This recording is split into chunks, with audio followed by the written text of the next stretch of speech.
శ్రీవేంకటాచల వైభవము అనబడేటటువంటి విషయం గురించి మాట్లాడే అదృష్టాన్ని పరమాత్మ కటాక్షించాడు. అసలు ఈ శ్రీవేంకటాచల వైభవము అనేటటువంటి విషయం గురించి మాట్లాడాలనేటటువంటి సందర్భం కూడా చాలా, ఆ కొండ పేరే చాలా చిత్రమైనటువంటి పేరు. ఆ కొండ పేరు పెట్టడమే వెంకటాచలము అని పేరు పెట్టారు. ఎంత ఆశ్చర్యకరమైన విషయం అంటే, అన్నారు అజాయమానో బహుధా విజాయతి. అసలు పరమేశ్వరుడికి జన్మనెత్తవలసిన అవసరం ఎక్కడుంది? ఆయనేం మనలా కర్మ చేసినవాడు కాడు. మనలా కర్మ ఫలితాన్ని అనుభవించడానికి పాంచభౌతికమైనటువంటి శరీరంతో రావలసిన అగత్యమున్నవాడు అంతకన్నా కాడు. మరి అటువంటి వాడు శృతంది అజాయమానో బహుధా విజాయతే. జన్మనెత్తవలసినటువంటి అవసరము లేనివాడు జన్మనెత్తుచున్నాడు అన్నది. అది తనంత తాను స్వీకరించాడైన ఒక స్వరూపాన్ని. దేని కొరకు? ఇందుకు ఆయన కూడా మనలాగే కరచరణాదులతో కదలాడి ఈ కంటితో చూడడానికి సులభమైనటువంటి స్వరూపంతో తిరుగాడవలసినటువంటి అవసరం పరమాత్మకి ఎందుకు కలిగింది? ఆయన భగవద్గీతలో చెప్పాడు, యదా యదా హి ధర్మస్య గ్లానిర్భవతి భారత అన్నాడు. ఎప్పుడెప్పుడు ధర్మమునకు అపకారం కలుగుతుందో, ఎప్పుడెప్పుడు మళ్లీ ధర్మాన్ని తాను పునరుద్ధరించవలసి వస్తుందో, అప్పుడు ధర్మమునకు హాని చేసేటటువంటి వారిని మట్టు పెట్టడం కోసమని పరమాత్మ ఒక స్వరూపాన్ని తీసుకుని ఈ భూమి మీద నడయాడతారు. దానికి పరమాత్మ యొక్క అవతారములు ఎన్ని విశేషంగా ఉన్నా పురాణం అంటుంది, కృతేతు నారసింహో భూహు త్రేతాయాం రఘునందన ద్వాపరే వాసుదేవశ్చ కలౌ శ్రీ వెంకటనాయక అంది. ఈ నాలుగు యుగాల్లో పరమోత్కృష్టమైనటువంటి అవతారాలు. ఒకటి కృతేతు నారసింహో భూహు. కృతయుగంలో నరసింహావతారం పరమ ప్రఖ్యాతమైనటువంటి అవతారం. మనకి నరసింహావతారం అనుకునేటప్పటికీ మనం సాధారణంగా ఊహించేది ఏమిటంటే, హిరణ్యకశిపుణ్ణి సంహరించడం కోసం వచ్చినటువంటి అవతారం నరసింహావతారం అని అనుకుంటాం. కానీ అలా కాదు. ఎందుచేత ఈ మాట అంటున్నానంటే, నరసింహావతారం రావడం వెనకాతల ఉండేటటువంటి ప్రయోజనం కేవలం దుష్ట శిక్షణ ఒక్కటే కాదు. మీరు ఎప్పుడైనా భాగవతం చదివితే అర్థం అవుతుంది. గద్దించి నిలదీశాడు హిరణ్యకశిపుడు. ఎక్కడున్నాడు రా నువ్వు చెబుతున్న శ్రీ మహావిష్ణువు ఎక్కడున్నాడు చూపించమన్నాడు. అంటే ప్రహ్లాదుడు అన్నాడు, ఇందుకలడు అందులేడని సందేహము వలదు చక్రి సర్వోపగతుండు, ఎందెందు వెదకి చూచిన అందందే కలడు దానవాగ్రణి వింటే అన్నాడు. నాన్న నువ్వు చూడాలి, కానీ అసలు పరమాత్మ లేని చోటు లేదు నాన్న, అంతటా ఉన్నాడు అన్నాడు. ఈ మాట అన్నారట ప్రహ్లాదుడు. ఎక్కడ నేను చూపించమని అడుగుదామా అని హిరణ్యకశిపుడు ఒక్కసారి ఇలా సభామంటపం అంతా చూసేట. అంతటా ఉన్నాడు పరమాత్మ. అంతటా ఉన్న పరమాత్మ ఏమో ప్రహ్లాదుడు అన్న మాటకి ప్రతిస్పందించిన హిరణ్యకశిపుడు ఇక్కడ ఉన్నాడా అని దేని వంక వేలు చూపిస్తాడోనని హరి సర్వాకృతులం దాల్చే. ఇది అది అని లేదుట, అన్నిటిలో నిండి నిబుడీకృతమై సిద్ధమైపోయాట.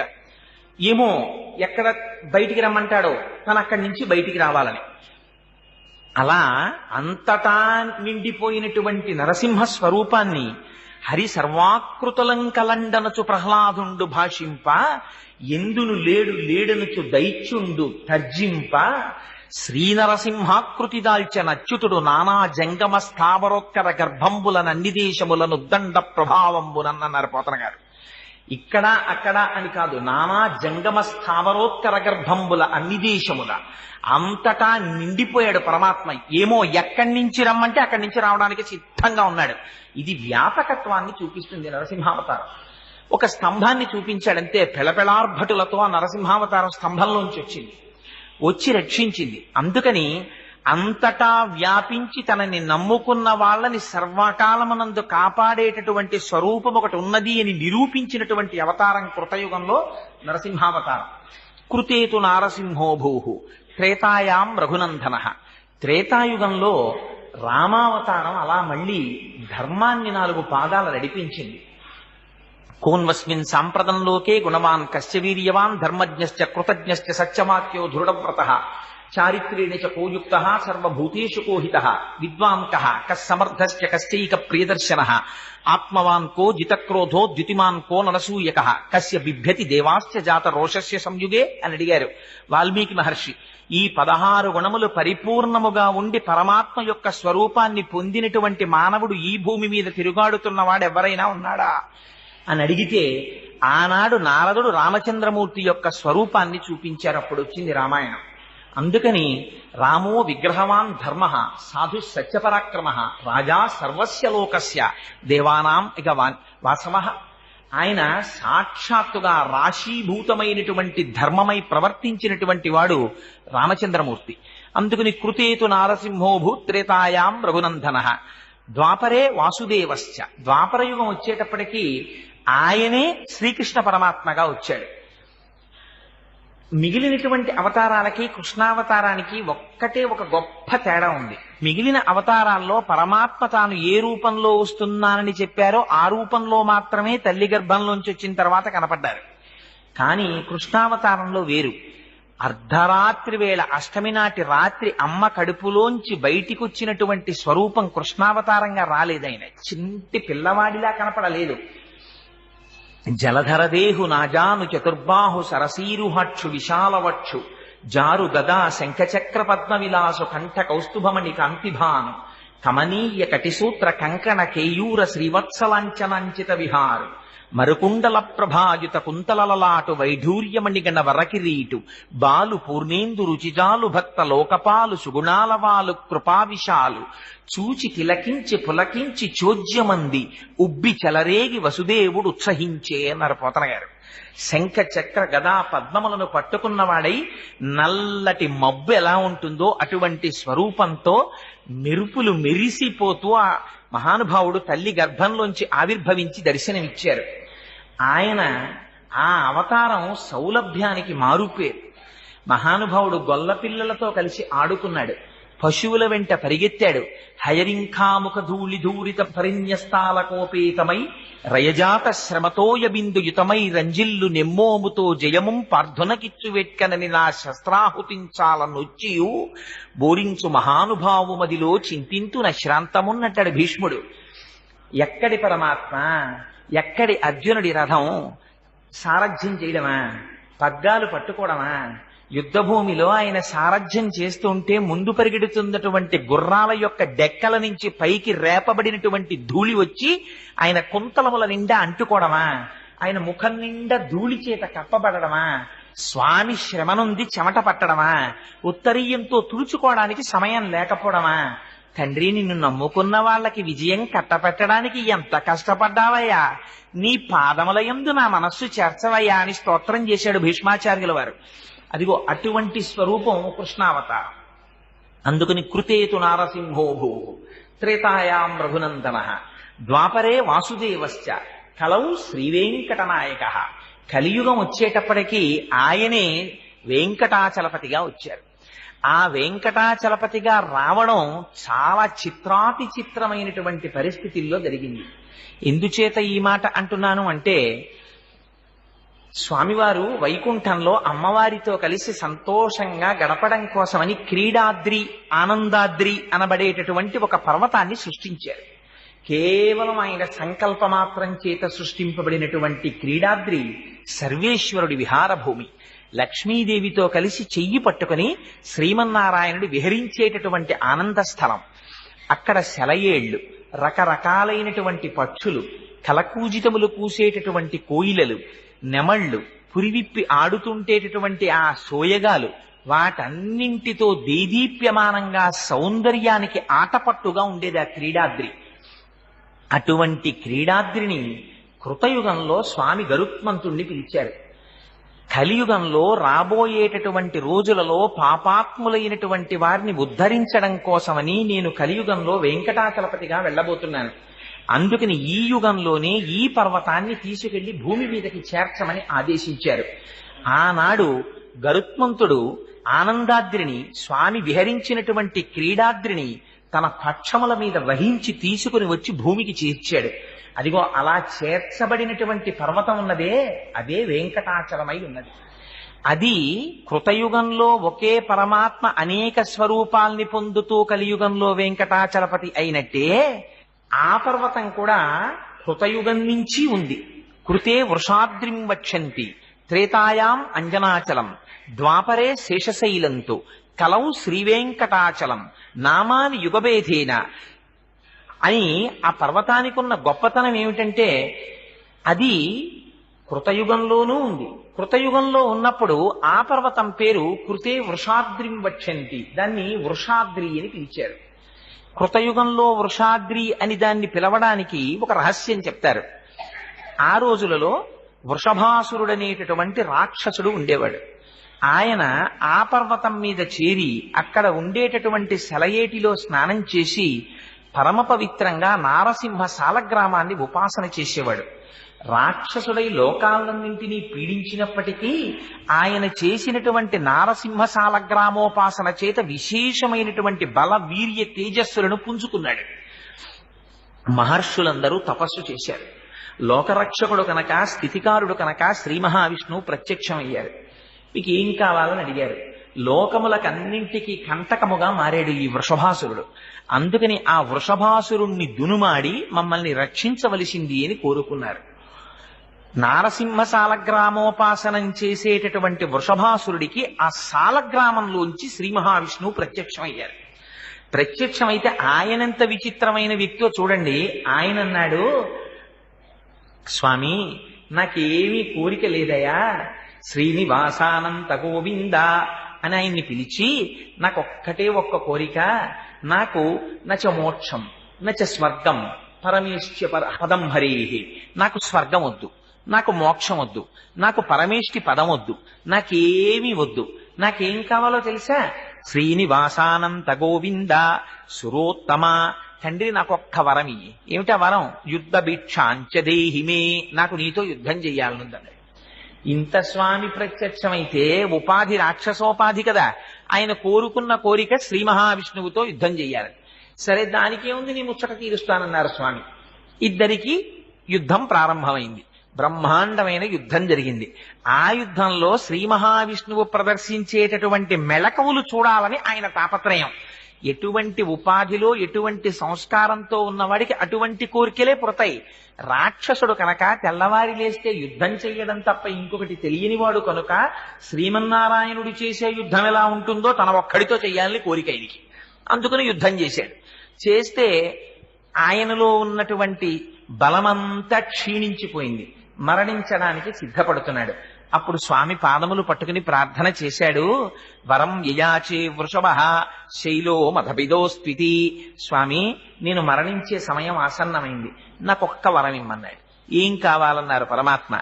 ఈ కొండకి నా పేరు ఉండాలి, దీన్ని వృషభాద్రి అని పిలవాలి అన్నారు. సరే అలాగే కటాక్షిస్తున్నానన్నారు. సుదర్శన చక్రాన్ని ప్రయోగించారు. ఆ వృషభాసురుని యొక్క కుట్టుక కత్తిరింపబడింది. ఆయన మరణించాడు. అందుకని కృతయుగంలో గరుత్మంతుని చేత తేబడినటువంటి ఆ ఆనందాద్రి, ఆ క్రీడాద్రి, దాన్ని వృషాద్రి అని పిలిచారు. అందుకని కృతే వృషాద్రిం వక్ష్యంతి త్రేతాయాం అంజనాచలం. త్రేతాయుగం వచ్చేసరికి అంజనాదేవి పుత్రుల కోసమని తపస్సు చేసింది అదే పర్వతం మీద. పర్వతం మీద తపస్సు చేసిన తరువాత పరమాత్మ యొక్క అనుగ్రహంగా హనుమ జన్మించారు అక్కడ. హనుమ జన్మించారు కనుక ఆ పర్వతానికి అంజనాచలం అనేటటువంటి పేరు వచ్చింది. అందుకని అదే పర్వతం ఒకనాడు కృతయుగంలో వృషాద్రి అని పిలువబడింది. అదే పర్వతం త్రేతాయుగం వచ్చేసరికి తస్మాత్ అంజన శైలోయం లోకే విఖ్యాత కీర్తిమాన్, ప్రపంచమంతటా కూడా అంజనాద్రి అనే పేరుతోటి ప్రఖ్యాతిని వహించింది. అదే పర్వతం త్రేతాయుగం దాటిన తరువాత ద్వాపరేశేషశైలంతు, ద్వాపర యుగం వచ్చేటప్పటికి అదే కొండని, ఇన్ని యుగాల నుంచి అదే కొండ, ఆ కొండని శేషశైలం అని పిలిచారు. శేషశైలమని పిలవడం వెనకాతల కూడా పురాణంలో ఒక పెద్ద ఇతిహాసం ఒకటి చెప్తారు. ఒకానొకనాడు అలా వైకుంఠపురంబులో నగరిలో ఆమూల సౌధంబుదాపల మందార వనాంతరమృత ప్రాతేందు కాంతోపలోత్తల పర్యంకరమా వినోదియగు ఆపన్న ప్రసన్నుండు. ఎక్కడో ఆ వైకుంఠంలో ఆ లోపల ఉండేటటువంటి అంతఃపురంలో, ఇంకా దాటి లోపలికి వెడితే ఉండేటటువంటి అమృత సరస్సు పక్కన ఉన్నటువంటి చంద్రకాంతి శిలలతో చేయబడినటువంటి అరుగు మీద లక్ష్మీదేవితో కూడి క్రీడిస్తున్నటువంటి స్వామి అంతఃపురం లోపలికి ఎవ్వరూ రాకుండా శేషుణ్ణి కాపలా పెట్టారు. ఆయన కాపలా కాస్తున్నాడు. అదే సమయంలో ఎక్కడి నుంచో వాయుదేవుడు వచ్చాడు. వచ్చి చాలా ముఖ్యమైనటువంటి కార్యం ఉంది, స్వామితో నేను ఒక్కసారి సంభాషించాలి, అంతఃపురం లోపలికి ప్రవేశిస్తానన్నాడు. శేషుడు అన్నాడు, స్వామి నన్ను ఇక్కడ కాపుదల ఉంచారు, నా అనుమతి లేకుండా నువ్వు లోపలికి వెళ్ళడానికి వీల్లేదు, ఈ సమయంలో నిన్ను నేను పంపను. ఆయన అధికారాన్ని ఆయన ప్రదర్శించాడు. అందుకని ఇప్పుడు నా అనుమతి లేకుండా నువ్వు వెళ్ళడానికి వీల్లేదు, అందుకని నిన్ను నిలువరిస్తున్నాను, ఇక్కడే ఉండిపోమన్నారు. అంటే వాయుదేవుడు అన్నాడు, నేను చాలా ముఖ్యమైన కార్యం మీద వచ్చాను, స్వామిని సంప్రదించి తీరాలి, అందుకని లోపలికి వెడతానన్నాడు. ససేమిరా వీల్లేదన్నాడు శేషుడు. అన్న తర్వాత ఇద్దరిలోనూ మాట పెరిగి ఎవరి బలాలు వాళ్ళు ప్రదర్శించేటటువంటి సమయం ఆసన్నమైతే శేషుడు గర్వంతో ఒక మాట అన్నాడు. ఆయన అన్నాడు, జ్ఞాని బలే విరాజేచ విష్ణుభక్త నమత్సమః అన్నాడు. జ్ఞానములో కాని, బలములో కాని, వైరాగ్యంలో కాని నాతో సమానమైనటువంటి విష్ణుభక్తుడు లేడు. నేను ఎటువంటి వాడిని అనుకుంటున్నావు వాయుదేవా? సదాంతఃపురే వాసః. మీ అందరూ ఎప్పుడో ఒకసారి వచ్చి భగవానుణ్ణి దర్శనం చేస్తారు, నేను అలా కాదు, ఎప్పుడూ అంతఃపురంలో ఉంటాను. పుత్రాణం అధికోహరేహే, నేను శ్రీ మహావిష్ణువుకి కన్న కొడుకు కన్నా అధికుణ్ణి, నన్ను అంతలా చూసుకుంటారు. అందరూ వెళ్ళిపోయిన తరువాత లోపలికి వచ్చి ఏకాంత శయనంలో ఎవ్వరూ లేనప్పుడు స్వామి ఎవరి మీద పడుకుంటారో తెలుసా? నా మీద పడుకుంటారు, నన్ను పరుపు చేసుకుని పడుకుంటారు. మా అమ్మ లక్ష్మీదేవి నా మీద కూర్చుని స్వామి పాదములను ఒత్తుతూ పరవశించిపోతుంటుంది. అటువంటి ఏకాంత మందిరంలో స్వామికి పాన్పునై వారి ఆనందములకు సాక్షినైనటువంటి వాణ్ణి నేను. అటువంటి వాణ్ణి నన్ను కాదని నువ్వు లోపలికెడతావా? నువ్వెంత నేనెంత అన్నాడు. ఈ మాటలు అమ్మవారి చెవిన పడ్డాయి. అబ్బో స్వామి, శృతి మించి రాగాన పడింది, ఎవరి అహంకారాలు వాళ్ళు బయట పెట్టుకుంటున్నారు అంది. అనేటప్పటికీ అయ్యవారు బయటికి వచ్చారు. ఆయన ఎక్కడెక్కడ అహంకారం తలెత్తుతుందో అప్పుడప్పుడు ఆ అహంకారాన్ని తీసేయడమే స్వామివారి పని. అందుకని వెంటనే స్వామి అన్నారు, మాటల చేత పౌరుష పరాక్రమాలు ఎక్కడికి తెలుస్తాయో ఈ శేషుడా, అదిగో భూమి మీద క్రీడాద్రి అనబడేటటువంటి నా విహార భూమి పర్వతం గరుత్మంతుడు తీసుకెళ్లి కిందికి చేర్చాడు. నువ్వెళ్ళి ఆ పర్వతాన్ని గట్టిగా చుట్టుకో. వాయుదేవుడు తను చాలా బలవంతుడు అంటున్నాడు కదా, వాయుదేవుడు ఆ పర్వతాన్ని చిమ్ముతాడు దూరంగా. నీ బలంతో ఆ పర్వతం కదలకుండా చెయ్యి. వాయుదేవుడు కదపగలడేమో చూస్తాం. నేను కాదు నిర్ణయించవలసినది, దేవతలందరూ చూస్తారు, ఋషులందరూ చూస్తారు. కదపగలిగావా నువ్వు బలవంతుడవు. నువ్వు అంత బలంతో చిమ్మినప్పటికీ పర్వతం కదలకుండా శేషుడు చెయ్యగలిగాడా? శేషుడు బలవంతుడు.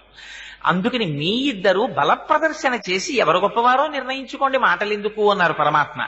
ఇది అహంకారం తీసేయడం కోసమని చేస్తూ ఉంటారు.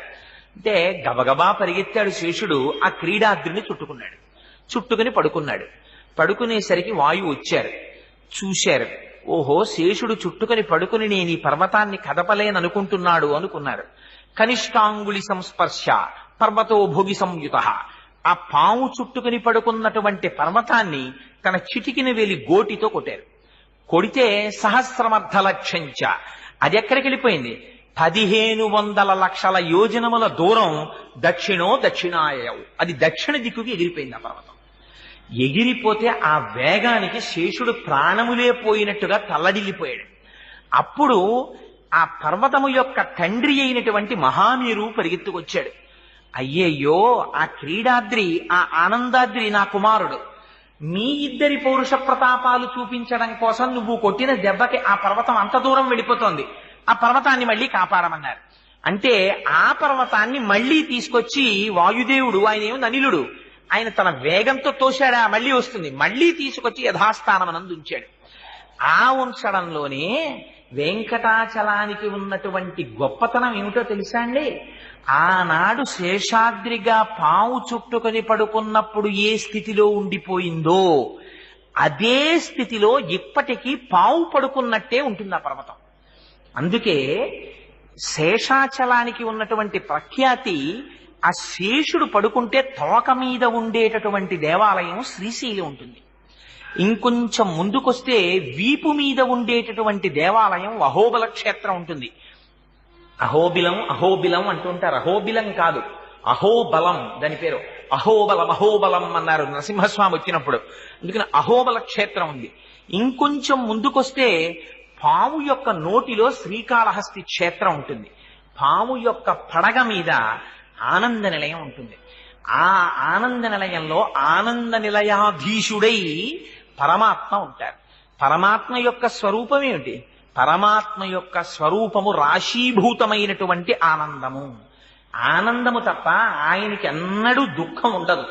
దుఃఖం ఉండనివాడు కాబట్టి సర్వకాలముల యందు ఆనందంగా ఉంటాడు కాబట్టి ఆయన ఉండేటటువంటి నిలయం ఆనంద నిలయం.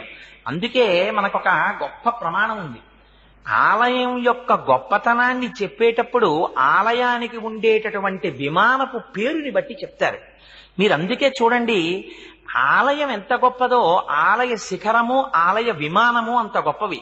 అందుకే విమాన వెంకటేశ్వరుడు అని ఉంటారు. విమాన వెంకటేశ్వరుడు లోపల ఉండే వెంకటేశ్వరుడు ఇద్దరిది సమానమైనటువంటి స్థాయి. విమాన వెంకటేశ్వరుడి చుట్టూ పల్లకి వస్తే స్వామి ఒక్కసారి అక్కడ ఆగుతారు. విమాన వెంకటేశ్వరుడు ఎంతటి దర్శనమో లోపల ఉండేటటువంటి ధ్రువమూర్తి దర్శనం కూడా తత్తుల్యమైనటువంటి దర్శనం. రెండు సమాన స్థాయిలో ఉంటాయి. అందుకే విమానానికి పేరుంటుంది. మీరు తిరుమల వెడితే తిరుమలలో ఉండేటటువంటి విమానం, విమానం అంటే గర్భాలయం మీద ఉండేటటువంటి గోపురం, ఆ విమానమునకు ఆనంద నిలయము అని పేరు. అదే మీరు శ్రీరంగం వెళ్ళారనుకోండి, శ్రీరంగనాథుడు పడుకుని ఉంటాడు. ఆ విమానానికి పేరేమిటో తెలుసా అండి? ప్రణవాకార విమానము అని పేరు. అదే మీరు కంచి వెళ్ళారనుకోండి, కంచిలో వరదరాజస్వామి ఉంటారు, పుణ్యకోటి విమానము అని పేరు. విమానానికి ఉండేటటువంటి పేరుని బట్టి మీకు కలిగేటటువంటి సిద్ధి, ఆదర్శనం చేత వచ్చేటటువంటి ఫలితము నిర్ణయింపబడతాయి. శ్రీరంగం వెళ్ళి శ్రీరంగం విమానం కింద నిలబడితే ప్రణవం అర్థమవుతుంది. మీకు భగవానుడికి ఉండేటటువంటి సంబంధం తెలుస్తుంది. కోటి జన్మల పుణ్యము ఘనీభవిస్తే మీరు వరదరాజస్వామి దేవాలయంలో విమానం కిందకెళ్ళి నిలబడగలుగుతారు. ఆ తెత్తును నిలబడి ఉంటాడు మహానుభావుడు వరదరాజస్వామి. అందుకని కంచిలో వరదరాజ గోపురానికి ఆ విమానానికి పుణ్యకోటి విమానం అని పేరు. తిరుమల వస్తే ఆనంద నిలయం అనే పేరు. దానికి ఇంకొక పేరు లేదు, అది ఆనందము. అందుకే మీరు చూడండి, ఎన్ని గంటలు క్యూలో నిలబడండి, ఎన్ని రోజులు క్యూలో నిలబడండి, మీరు ఒక్కసారి వెళ్ళి వెంకటేశ్వర స్వామి వారిని ఆపాదమస్తకం దర్శనం చేసేటంతటి సౌలభ్యం కలుగుతుందా? నిజానికి చూడక చూసి తోసేవాడు, ముందుకు జరిపేసేవాడు, కేకలేసేవాడు, ఇన్నిటిలో కూడా మీరు అలా వెడుతూ ఒక్కసారి ఇలా స్వామిని పైనుంచి కిందకి, కింద నుంచి పైకి చూశారా, ఒక గొప్ప ఆనందానుభూతి ఏర్పడిపోతుంది. ఆ ఆనందంతో బయటికి వచ్చి ఇంత కష్టపడిన వాడు ఏమంటాడు? భయ్య ఎంత సంతోషం అండి, ఎంత సంతోషం అండి, ఎంత ఆనందం కలిగిందో నిజంగాను, ఏమి స్వరూపం అండి వెంకటేశ్వర స్వామి వారిది, మురిసిపోయామంటారు. ఆ తిరుమల వెళ్ళిన వాళ్ళని మీరు చూడండి, మీరు ఎక్కడైనా ప్రపంచంలో ఏ దేవాలయం దగ్గరైనా మీరు అలా ఉండడం చూసారా? ఒక మాట పెడతారు, దర్శనం చేసుకుంటారు, వచ్చేస్తారు. ఇంకా ఇక్కడ దగ్గరలో చూడవలసిన ఆలయాలు అవి ఏమైనా ఉన్నాయా అండి అని అడుగుతారు. ఏదో చుట్టుపక్కల ఉన్న ఆలయాలు అవి దర్శనం చేస్తారు. తిరుమల వెళ్ళిన వాళ్ళు ఏం చేస్తారు? ఉదయం సుప్రభాత సేవ, అష్టదళ పాదపద్మారాధన, మధ్యాహ్నం ఏమో ఆర్జిత బ్రహ్మోత్సవం, సాయంత్రం సహస్ర దీపాలంకార సేవ, 4 టికెట్లు వాడి చేతిలో ఉండనివ్వండి, ఏకాంత సేవ టికెట్ కూడా దొరుకుతోంది అన్నారనుకోండి, వెళ్ళిపోడు, పరిగెత్తుకుంటూ వెళ్ళిపోతాడు. వెళ్ళిపోయి దర్శనం చేసుకుంటాడు. ఎన్ని మాటలు దర్శనం చేయనివ్వండి, చేశాం కదండి దర్శనం, ఇంకా అక్కర్లేదు లేదు. మీకు ఎవరైనా తిరుమలలో కనపడి అయ్యా మిమ్మల్ని స్వామిని దర్శనం చేయిస్తాం వస్తారా అంటే, అయిపోయింది సార్ 3 మాటల ఇంకెందుకు లేదు, మేము చెయ్యమన్న వాడిని ఒకటి చూపించండి నాకు. అలా ఉండరు. ఎన్ని మాటలు దర్శనం చేసినా మళ్ళీ చేస్తాను, మళ్ళీ చేస్తాను, మళ్ళీ చేస్తానంటాడు. దర్శనం చేసేసి బయటికి వచ్చిన వాడిని తప్పు లేకుండా ఆపాదమస్తకం వెంకటాచలపతిని వర్ణించి చెప్పమనండి, చెప్పలేరు. ఎంత మాత్రం పొరపాటు లేకుండా పాదముల నుంచి శిరస్సు వరకు చెప్పడం చాలా కష్టం. ఎందుకో తెలుసా అండి? అలా ఎందుకు చెప్పలేమంటే అసలు అది నిలయమే ఆనంద నిలయం. అందుకని విమానం పేరు. అది సహస్రార దర్శనం. ఆ ఆనందం ఇవ్వడం కోసమని పరమాత్మ సౌలభ్యంతో ఇవ్వాల మూర్తీభవించినటువంటి సౌందర్య రాశి అయి మన కన్నుల ముందు నిలబడ్డారు. ఒకసారి దర్శిస్తే అది వాక్కుల చేత ఆవిష్కరించేది కాదు. అందుకే తిరిగి చెప్పడం కష్టం. అలౌకికమైన ఆనందాన్ని పొందేస్తారు. ఇంత చిన్న చిన్న పిల్లలు తలనీలాలు ఇచ్చేసి ఆ గుళ్లతోటి తండ్రి భుజాల మీద ఎక్కి కూర్చుంటారు. వాడు కూడా వాడికి ఏం తెలుసో అక్కడ దాకా వెళ్ళేటప్పటికి ఇలా నమస్కారం చేసేసి వెనక్కి తిరిగి చూస్తాడు తప్ప, ఏ పిల్లవాడైనా స్వామి వంక చూడకుండా వేరొక వైపు చూస్తున్న పిల్లవాడిని చూపించండి నాకు ఆనంద నిలయంలో. ఇది అపారమైనటువంటి ఆకర్షణ శక్తి. ఇది ఆనంద నిలయానికి ఉన్నటువంటి గొప్పతనం. అందుకు నా విమానం పేరు ఆనంద నిలయమే. ఆ పర్వతము పేరు కలియుగంలో వెంకటాచలమే. అందుకని ద్వాపరే శేషశైలంతు కలౌ శ్రీవేంకటాచలం. కలియుగం వచ్చేటప్పటికీ ఆ పర్వతానికి ఇంకొక పేరు పెట్టలేదు, వెంకటాచలము అని పేరు పెట్టారు. ఇప్పటి వరకు రకరకాలైనటువంటి కథల చేత ఆ పర్వతానికి పేర్లు మారాయి. కృతయుగంలో వృషభాసురుడి వల్ల మారింది, త్రేతాయుగంలో అంజనాదేవి వల్ల మారింది, ద్వాపర యుగంలో ఆ శేషుడి యొక్క కథ వల్ల మారింది. కలియుగంలోకి వచ్చేసరికి పరమాత్మ దాన్ని వెంకటాచలమనే పిలిచారు. అలా పిలవడం వెనకాతల రహస్యం ఏమిటో తెలుసా అండి? ద్వాపర యుగం పరిసమాప్తమైంది. ఇది నేను భవిష్యోత్తర పురాణంలోంచి కానీ వామన పురాణంలోంచి కానీ ఈ సంఘటన చెప్పటం లేదు. ఈ ఒక్క సంఘటన ఇప్పుడు చెప్పేది. ఇది శ్రీ గురు చరిత్రలోంచి చెప్తున్నాను. కలియుగం ప్రారంభానికి ముందు బ్రహ్మగారు కలియుగం ప్రారంభమవుతోందనగా ఈ యుగమునకు ఎవరురా అధినేత అని అడిగారు. కలిపురుషుడు అన్నారు. ఆ కలిపురుషుణ్ణి సభలో ప్రవేశపెట్టండి అన్నారు. ఆ కలిపురుషుడు సభలోకి ఎలా వచ్చాడో తెలుసా అండి?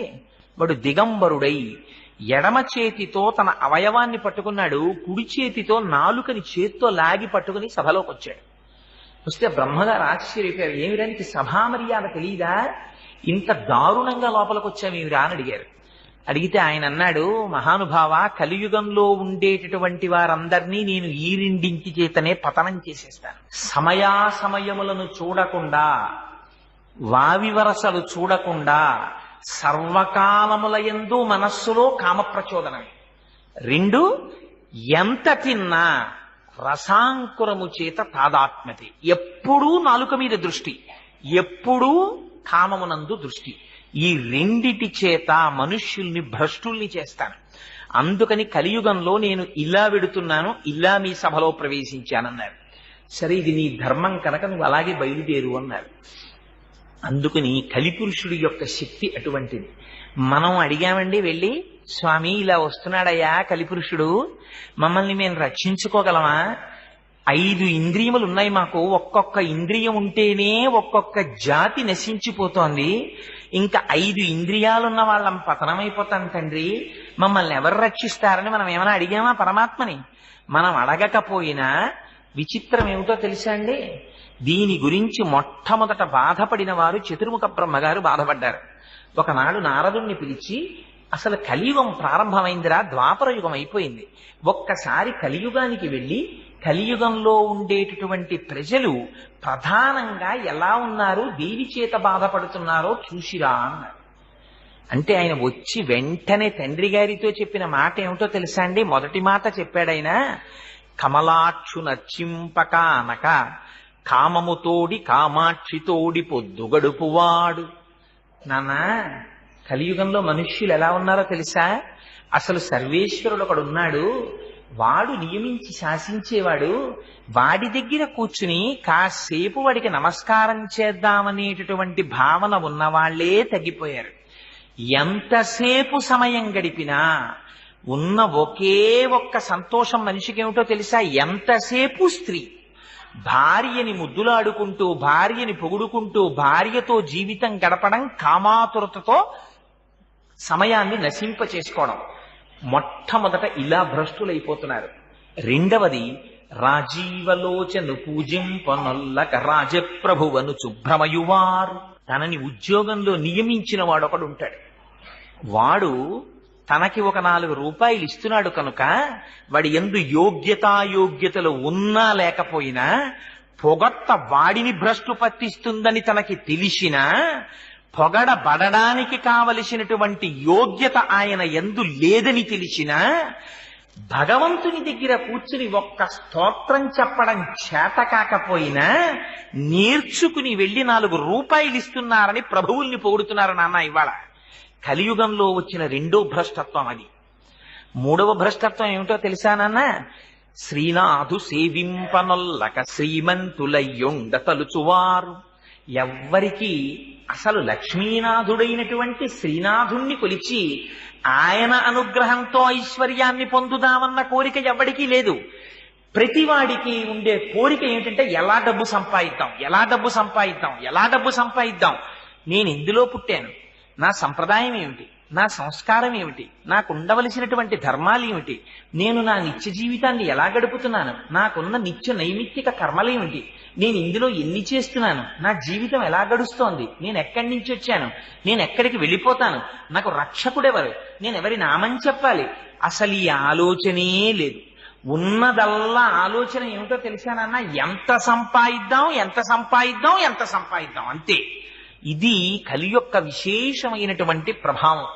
నారాయణుని చేరు దారి కానరాక అధముల నోట పడెడివారు. నారాయణుడనేటటువంటి వాడు ఒకడున్నాడు, ఆయన్ని సేవిద్దామనేటటువంటి ఆలోచన ఒక్కరికి లేదు.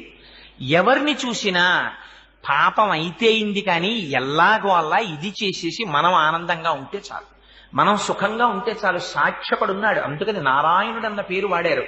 నారములన్నిటికీ ఆయన ఆయనమైన వాడు. అట్లాంటి స్థితిలో లోపల వాడుండి గమనిస్తున్నాడని కూడా చూడకుండా అన్ని పాపములు చేసి మనం ఆనందంగా ఉన్నాం, ఆనందంగా ఉన్నాం, ఆనందంగా ఉన్నాం అనుకుంటూ ఊబిల్లో దిగిపోతున్నారు నాన్న మనుష్యులందరూ. నాకు వాళ్ళ యొక్క స్థితిని చూసి చాలా జాలి కలుగుతోంది. అసలు వాళ్ళు ఎలా ఉద్ధరింపబడతారు తండ్రి అని అడిగాడు. అడిగితే బ్రహ్మగారు అన్నారు, నిర్హేతుకమైన కృపతో పాపరాశి ఇంతగా పెరిగిపోతున్నప్పుడు కేవలం తన నామం చెప్తే చాలు మురిసిపోయి ఉద్ధరించగలిగినటువంటి దయాశాలి అయిన వాడు శ్రీ మహావిష్ణువు ఒక్కడే. అందుకని శ్రీ మహావిష్ణువు కలియుగంలో భూమి మీదకి వచ్చేటట్టుగా నువ్వు ప్రచోదనం జరిగేటట్టు కార్యక్రమాన్నందు ప్రవర్తించు అన్నారు. ఎందుకని బ్రహ్మగారికి జరగబోయేటటువంటి విషయము శ్రీ మహావిష్ణువు యొక్క ఆలోచన తెలుసు కనుక. ఇది స్వామి గ్రహించారు. కలియుగంలో ఉండేటటువంటి జీవుల అల్పాయుర్దాయం, యజ్ఞయాగాది క్రతువులా చెయ్యలేరు, భూరి సంభావనలా ఇవ్వలేరు. పూజాధికములు నిర్వహిద్దామంటే ఆ పూజాధికములు అసలు ఎలా చెయ్యాలో కూడా సరిగ్గా తెలియదు, ఆచార వ్యవహారములు తెలియవు, సంప్రదాయములు తెలియవు.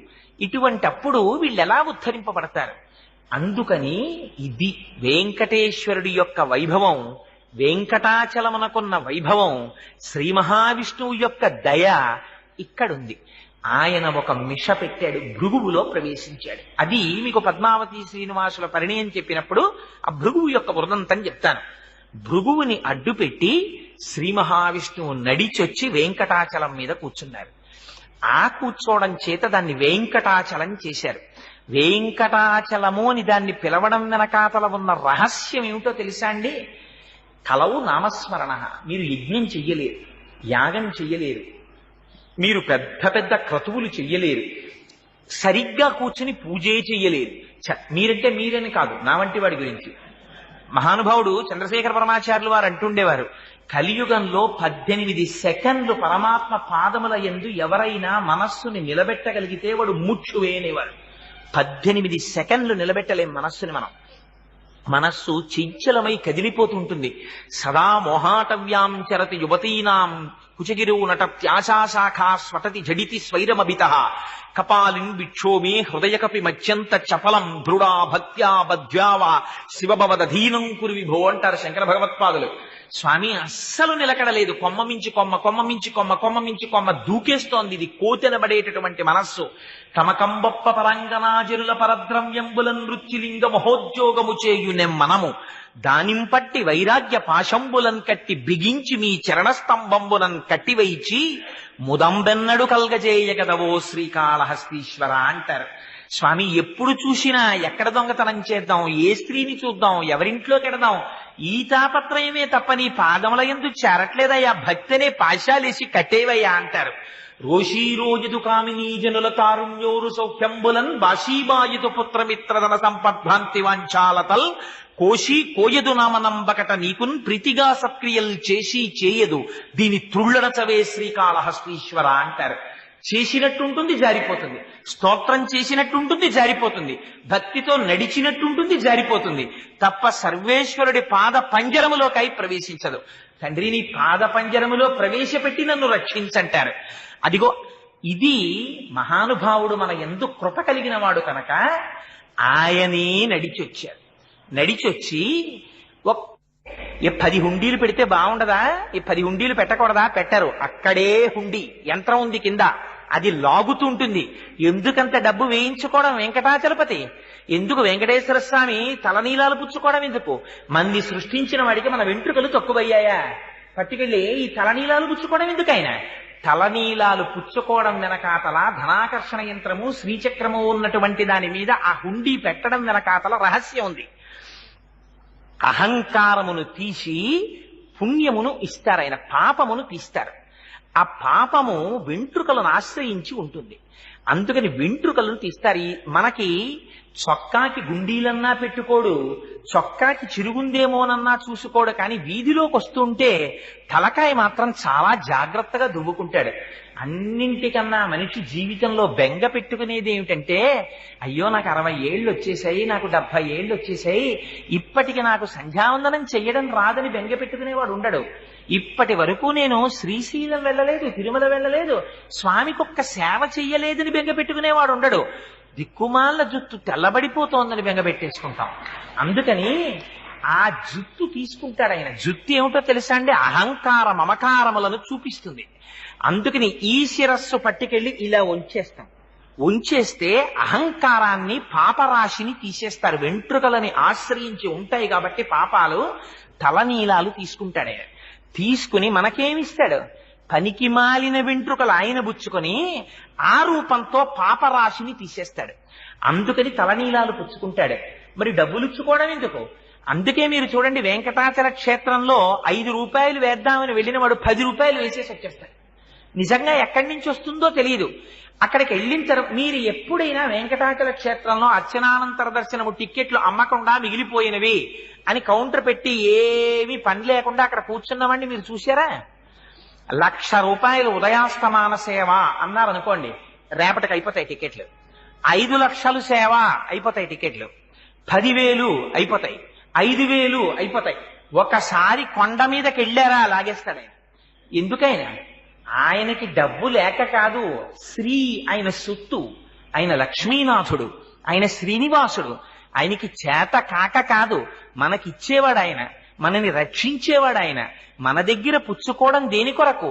నువ్వు పుట్టి ఒక్కనాడు ఒక యజ్ఞం చెయ్యలేదు, నువ్వొక్క యాగం చెయ్యలేదు, ఒక్కనాడు పీటల మీద కూర్చుని ఒక గొప్ప క్రతువు నువ్వు ఆచరించలేదు. నీకు చేసిన పాపాలో కొండలు పెరిగిపోయినట్టు పెరిగిపోతున్నాయి. అయ్యయ్యో ఎంత బాధపడిపోతావోరా ఈ వీటి చేతని. అనంత ఫలితాన్ని ఇస్తానని ప్రతిజ్ఞ చేశాడు ఆయన. 1 రూపాయి తెచ్చిన హుండీలో వేశాడా, యజ్ఞం చేసిన ఫలితం ఇచ్చేస్తాను. శక్తి కొలది ఒక్క సుప్రభాతం టికెట్ కొనుక్కుని వచ్చి గుమ్మం ముందు నించున్నాడా. అందుకే దాని పేరు ఇంకొక పేరు కాదండి, దాని పేరు వైకుంఠమే. మీరు వెళ్ళి వైకుంఠంలో నిలబడినట్టు వైకుంఠంలో ఎవరు నిలబడతారు? తెల్లవారి లేస్తే విశ్వామిత్రాది మహర్షులు వెళ్ళి నిలబడతారు. నిలబడి వశిష్ఠుడు, విశ్వామిత్రుడు, అంగిరసుడు, కాత్యాయనుడు, గౌతముడు మొదలైన మహర్షులందరూ 2 పక్కలా నిలబడి, నిజంగా స్వామి నిద్రపోతారా? స్వామి నిద్రపోతే మన్ని చూసేవాడెవడు? స్వామికి నిద్ర ఉండదు, కానీ నిద్రపోయినట్టు నటించి భాగవతంలో దశమస్కంధంలో ఈ రహస్యాన్ని బయట పెట్టారు. చిన్ని కృష్ణుడికి నిద్ర చేత కాదు. ఎందుకని? ఆయన కృష్ణుడు నిరతిశయ ఆనంద స్వరూపుడైన ఆయన కృష్ణావతారంలోకి వచ్చిన తర్వాత ఆయనకి నిద్రపోవడం అలవాట్లేదు. ఆయన కళ్ళు తెరుచుకుని ఉండేవారు ఉయ్యాల్లో. ఉంటే పాపం ఈ గోపకాంతలు జోజో కమలదలేక్షణ జోజో మృగరాజ మధ్య జోజో కృష్ణ జోజో పల్లవక రపద జోజో పూర్ణేందు వదన జోజో ఎన్నచున్ ఉయ్యాలు ఊపేవారు. ఇలాగే కళ్ళు తెరిచి ఉండేవాడు పత్తికాయల్లాగా. ఆయనకి నిద్రపోవడం అలవాట్లేదు. ఆయన నిద్ర తామసికమైన నిద్ర కాదు, అది యోగ నిద్ర. లోకములను మరింతగా కాపాడతాడు ఆయన సమయంలో.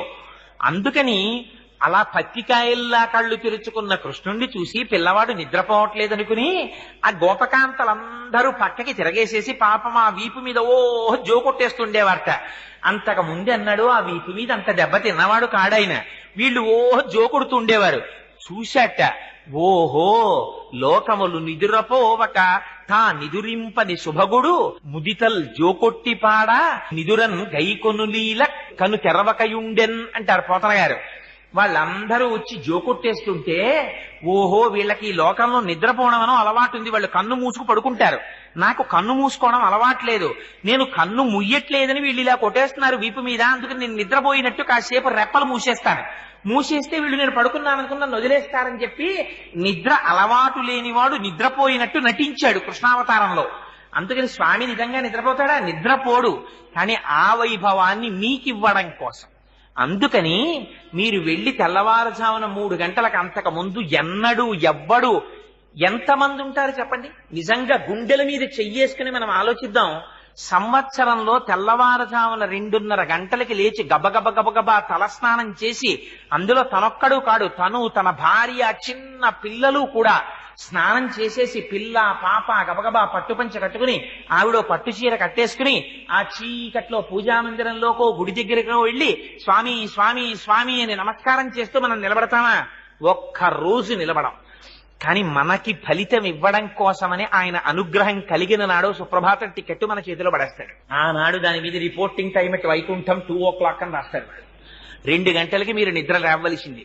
1:30కో అలారం పెట్టుకుని నిద్ర లేచి స్నానం చేసి అక్కడికి వెళ్ళి మీరు నిలబడ్డారనుకోండి, గడియారం టక్ టక్ టక్ టక్ అని తిరిగి 3 మీదకి వస్తుందంతే. కౌసల్యా సుప్రజా రామ పూర్వా సంధ్యా ప్రవర్తతే ఉత్తిష్ట నరశార్దూల కర్తవ్యం దైవమాన్నికం అంటారు.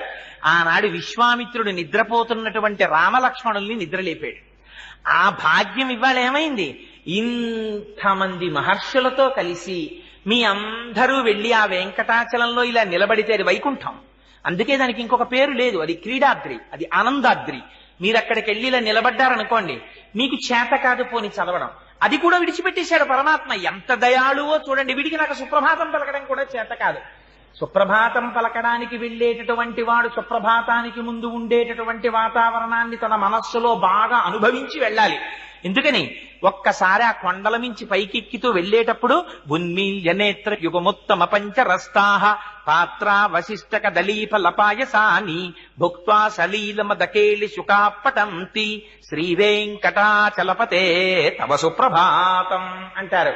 స్వామి స్వామి అదిగో చూసావా, చెట్ల మీద చిలకలన్నీ నిద్రలేచాయి. లేచి ఆ చిలకలన్నీ అరుస్తున్నాయి. మంచి మంచి పళ్ళని కొరికి తను తింటూ తన భార్య నోటిలో పెడుతోంది. అవన్నీ నాకు వినపడుతున్నాయి. ఇవన్నీ చెప్పినా ఆయన నిద్ర లేవట్లేదని అన్నింటికన్నా గొప్ప గుణం ఒకటి చెప్తాం మనం అక్కడ. ఒక గొప్ప సంకేతం చెప్తాం. యోషా గణీన వరదగ్ని విమధ్యమాని ఘోషాలయేషు దిమంధన తీవ్ర ఘోషా రోషాత్ కలిం విదధతే కకుభశ్చ కుంభాః శ్రీవేంకటాచలపతే తవ సుప్రభాతం అంటాం. స్వామి నీకు గుర్తుందా, నువ్వు కృష్ణావతారంలో వచ్చావు, ఏమీ తెలియనటువంటి ఆజ్ఞులైన గోపకాంతల మధ్యలో ఉన్నావు. ఆనాడు క్రేళ్ళురికి మసలలేగలు మల్లడిగు నిరంకెలిడియ మద వృషభంబుల్ పెళ్ళున ముదుగుల పొదుగుల చల్లించన్ పాలు బాలు సంభవవేళన్. నువ్వు పుట్టావని ఆవులు కడవల కొలది పాలు ఇచ్చేస్తే పాపం మీ అమ్మ యశోద పెద్ద పెద్ద కడవలు తీసుకెళ్లి స్తంభం దగ్గర పెట్టి తాడేసి బలంగా కవ్వాన్ని అందులోకి దింపి అది గడ్డ పెరుగు.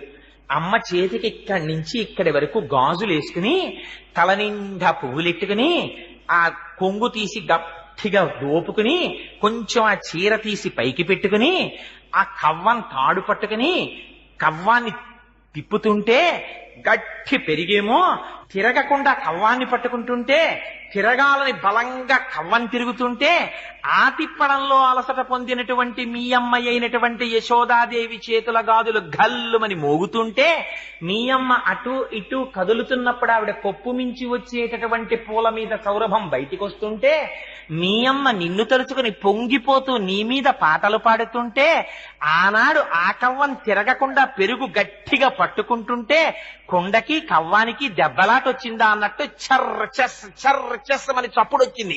వినపట్టల్లా లోపల పడుకున్నావు, కృష్ణావతారంలో అంత అల్లరి చేశావే, బయటికి వచ్చి నిలబడి ఇంత పిలుస్తున్నావే తండ్రి బయటికి రా అంటాం. అంటే అప్పుడు ఏం చేస్తాడు ఆయన? పొంగిపోయి ఒక్కసారి అయ్యో రాత్రి అమ్మవారితో కలిసి పడుకున్నప్పుడు అమ్మవారి వక్షోజములకు ఉన్నటువంటి కుంకుమ రేఖలు తన వక్షస్థలానికి అంటుకున్నాయి, ఇలా నేను కనపడకూడదని కూడా చూసుకోకుండా ఒక్కసారి గబగబా బయటికి వచ్చేస్తాట సంతోషంతో. వచ్చేస్తే పైన కప్పుకున్నటువంటి ఉత్తరీయం జారి పడిపోతుంది. ఇది దర్శనం చెయ్యమని చేయిస్తారు, అందుకు సుప్రభాతం. ఇది చేస్తే అదిగో ఆ ఉత్తరీయం జారిపోతుంటే అప్పుడు ఆయన యొక్క నల్లని శరీరం మీద అమ్మవారి యొక్క కుచములకు అద్దుకున్నటువంటి ఎర్రని కస్తూరి రేఖలతో కూడినటువంటి నీ వక్షస్థలం నాకు దర్శనం అయిపోతోంది తండ్రి, నీకు దృష్టి దోషం తగులుతుందేమో, కప్పేయి ఉత్తరీయంతో కప్పేయి. విజయీ భవ వెంకట శైలపతే సచతుర్ముఖ షణ్ముఖ పంచముఖ ప్రముతాకిల దైవత మౌళిమణే శరణాగత వత్సలసార నిదే పరిపాలయ మాం వృష శైలపతే అని స్తోత్రం చేస్తాం. తండ్రి నువ్వు శరణాగత వత్సలసారనిధే, అక్కడికొచ్చి గోవిందా గోవిందా గోవిందా అన్నామని అమ్మతో కలిసి ఆ వక్షస్థలం చూపించకూడని రీతిలో ఉత్తరీయం జారిపోతుండగా వచ్చేసావా అని దర్శనం చేసి పొంగిపోతే, ఏం పర్వాలేదురా నువ్వేం చెప్దాం అనుకుంటున్నావో చెప్పు అని నిలబడి తను కూర్చుంటే వచ్చినవాడు కనపడడేమో అని కూర్చోడు మహానుభావుడు, నిలబడి దర్శనమిస్తే పొంగిపోయి ఆయన యొక్క సౌజన్యానికి స్వామి ఇంకా నా జీవితంలో ఇంకొక చోటికెళ్ళను. అజ్ఞానినా మయా దోషాన శేషాన్ విహితాం హరే క్షమస్వత్వం శేషశైల శిఖామణే. ఎన్ని దోషాలు చేశానో తండ్రి క్షమించవయ్యా అని ఆయన పాదాల మీద పడిపోతాం. అందుకని ఒక్క సుప్రభాతం టిక్కెట్టును అడ్డు పెట్టి తెల్లవారుజామున లేపి తన సన్నిధానంలో నిలబెట్టి మీరు నించున్నారనేటటువంటి పుణ్యాన్ని 10 మాటలు గుండెలు బాధేసుకుంటాట. వాడు నా కోసమని ఒక రాత్రి లేచిపోయాడు తెలుసా, తలస్నానం చేసేసాడు శీతాకాలంలో, 1 గంటకు వచ్చేసాడు, నా గుళ్ళో నిలబడ్డాడు, లోపలికి వచ్చాడు, సుప్రభాతం పాడుతుంటే ఇలా నమస్కారం పెట్టాడు, నిద్ర వస్తుంటే పాపం ఆవలింతలొచ్చినా కన్ను పడిపోకుండా అలా నించున్నాడు. ఆ తర్వాత నాకు దర్శనం ఇస్తే నా దర్శనం చేసుకుని పొంగిపోతూ ఇంటికి వెళ్ళిపోయాడు. వాడికి నేనేమివ్వగలను అని పొంగిపోతాట అని అంత సులభ సాధ్యుడై 1 రూపాయి తను పుచ్చుకుని మీ పాపరాశిని ధ్వంసం చేస్తానని ప్రతిజ్ఞ చేసి వచ్చిన వాడు కనుక ఆయనకి వెంకటాచలపతి, ఇంకొక పేరు పెట్టలేదు. అలా చేశాడా అండి అసలు? మరి అలాంటి కొండ పెట్టిన తర్వాత అలా జరిగిందా అని మనకు అనుమానం వస్తుందని పెద్దలు ఒక గొప్ప ఆఖ్యానం చెప్తారు. దానికి అసలు వెంకటాచలం అన్న పేరు రావడం వెనకాతల ఉన్న కథ చెప్తారు. అది పరమపావనమైనటువంటి కథ. అందులో పురాణాంతర్గతంగా వ్యాస భగవానుడు చెప్పినవి ఏవీ కల్పితములు అబద్ధములు ఉండవు. పూర్వకాలంలో పురంధరో నామ సోమయాజీ దృఢవ్రత, పూర్వకాలంలో పురంధరుడు అనబడేటటువంటి ఒక సోమయాజీ ఉండేవాడు. ఆయన త్రికాల సంధ్యావందనం చేసేవాడు. భగవంతుణ్ణి అర్చించడం, ఇంట్లో నిత్యాగ్నిహోత్రం, దొరికిన దానితో తృప్తిగా జీవితాన్ని గడుపుకోవడం తప్ప వేరొకటి తెలియనటువంటి మహాభక్తుడు. అటువంటి వాడికి చాలా కాలం సంతానం కలగలేదు. భగవంతుణ్ణి అర్చించాడు. చిట్ట చివరికి దైవేన పూర్వపుణ్యేన వృద్ధోస్యాస్య సుతోభవత్, బాగా వృద్ధాప్యం వచ్చేస్తున్నటువంటి సమయంలో ఒక కుమారుడు జన్మించాడు. ఈయన సాక్షాత్తుగా లక్ష్మీయుతుడైనటువంటి శ్రీనాథుడే నా ఇంటికొచ్చాడనే సంతోషంతో మాధవుడు అని పేరు పెట్టుకున్నాడు. మా అంటే లక్ష్మీదేవి, ధవుడు అంటే లక్ష్మీదేవి భర్త, అందుకని మాధవుడని పేరు పెట్టుకున్నాడు. ఆ పిల్లవాడు తండ్రి చేసుకున్నటువంటి పుణ్య విశేషమో భగవంతుని అనుగ్రహమో అన్ని వేదాలు నేర్చుకున్నాడు, శాస్త్రాలు నేర్చుకున్నాడు, పురాణాలు నేర్చుకున్నాడు, నిత్యాగ్నిహోత్రీకుడు, చాలా జాగ్రత్తగా జీవితాన్ని పరమ పవిత్రంగా గడుపుతున్నాడు. అటువంటి పిల్లవాడికి ఒక రోజున అకస్మాత్తుగా ఎటువంటి వాడు భ్రష్టపట్టేటటువంటి సమయం వచ్చిందా?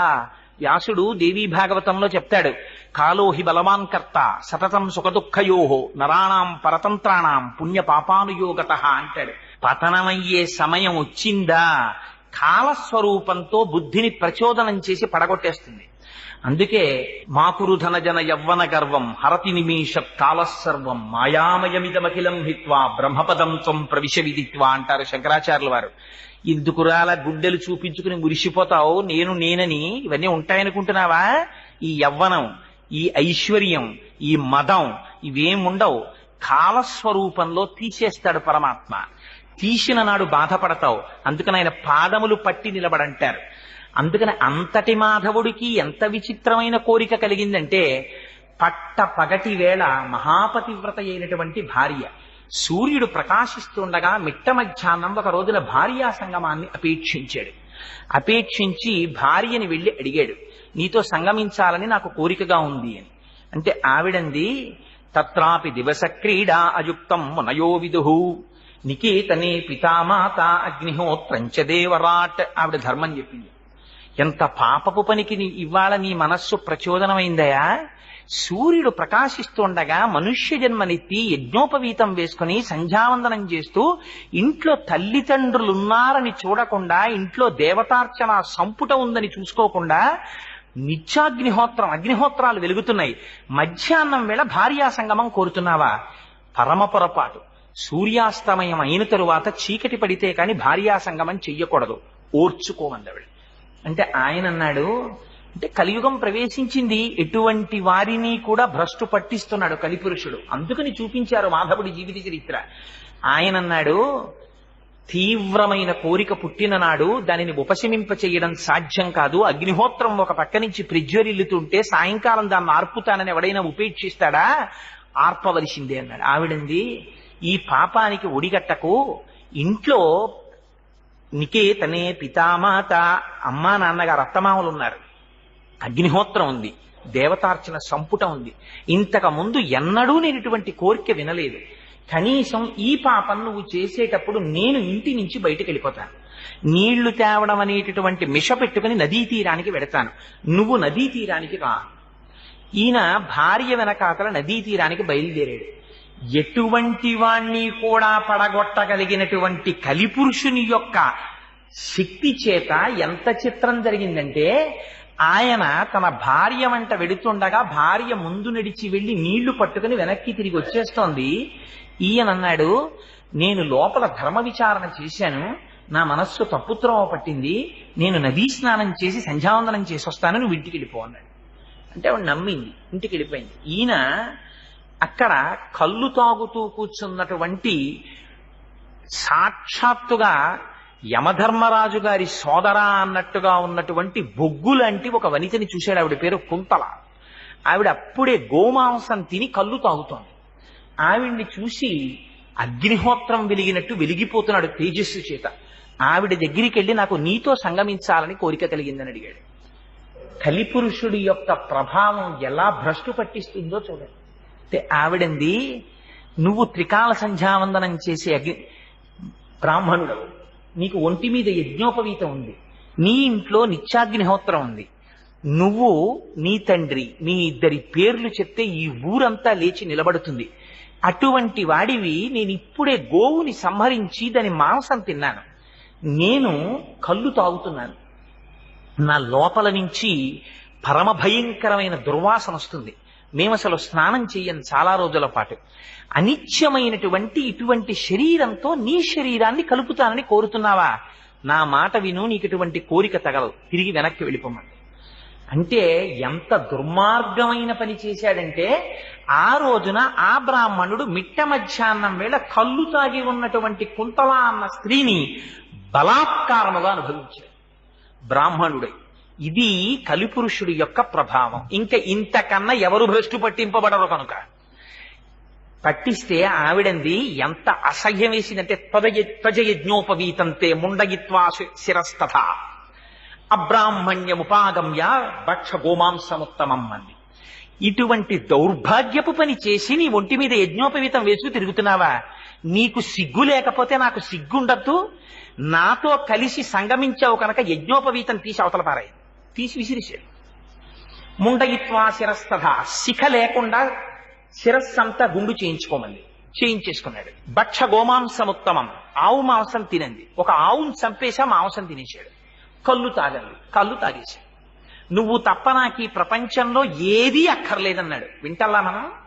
ఇంతే కలి యొక్క ప్రభావం అంటే. చూపించారు దీన్ని.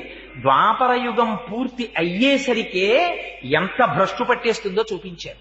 అంటే ఆయన చాలా సంతోషపడిపోయాడు. నిజంగా ఆవిడిది ఎంత సంస్కార బలమో. ఆవిడంది, పరస్త్రీ సంగ దోషేన బహంతి బహవోగతాహ. ఇంతకు ముందు ఇలా పరస్త్రీ సంగమాన్ని కోరుకున్నటువంటి ఎందరో మహాపురుషులైన వాళ్ళు కూడా నశించిపోయారు. నువ్వేదో చాలా గొప్పవాణ్ణి అనుకుంటున్నావు, నువ్వు కూడా నశించిపోతున్న వారి జాబితాలో నీ పేరు పడిందండి. ఆయన వినలేదు, ఆవిడితో కలిసి తిరిగాడు. నీకన్న సౌందర్య రాశి నాకు ప్రపంచంలో ఎక్కడ దొరుకుతుందని ఆమెతోనే జీవితాన్ని గడిపాడు. చిత్రం ఏమంటే, ఒకనాడు కాలము మృత్యుస్వరూపంగా వచ్చి ఆవిడ్ని కబళించింది.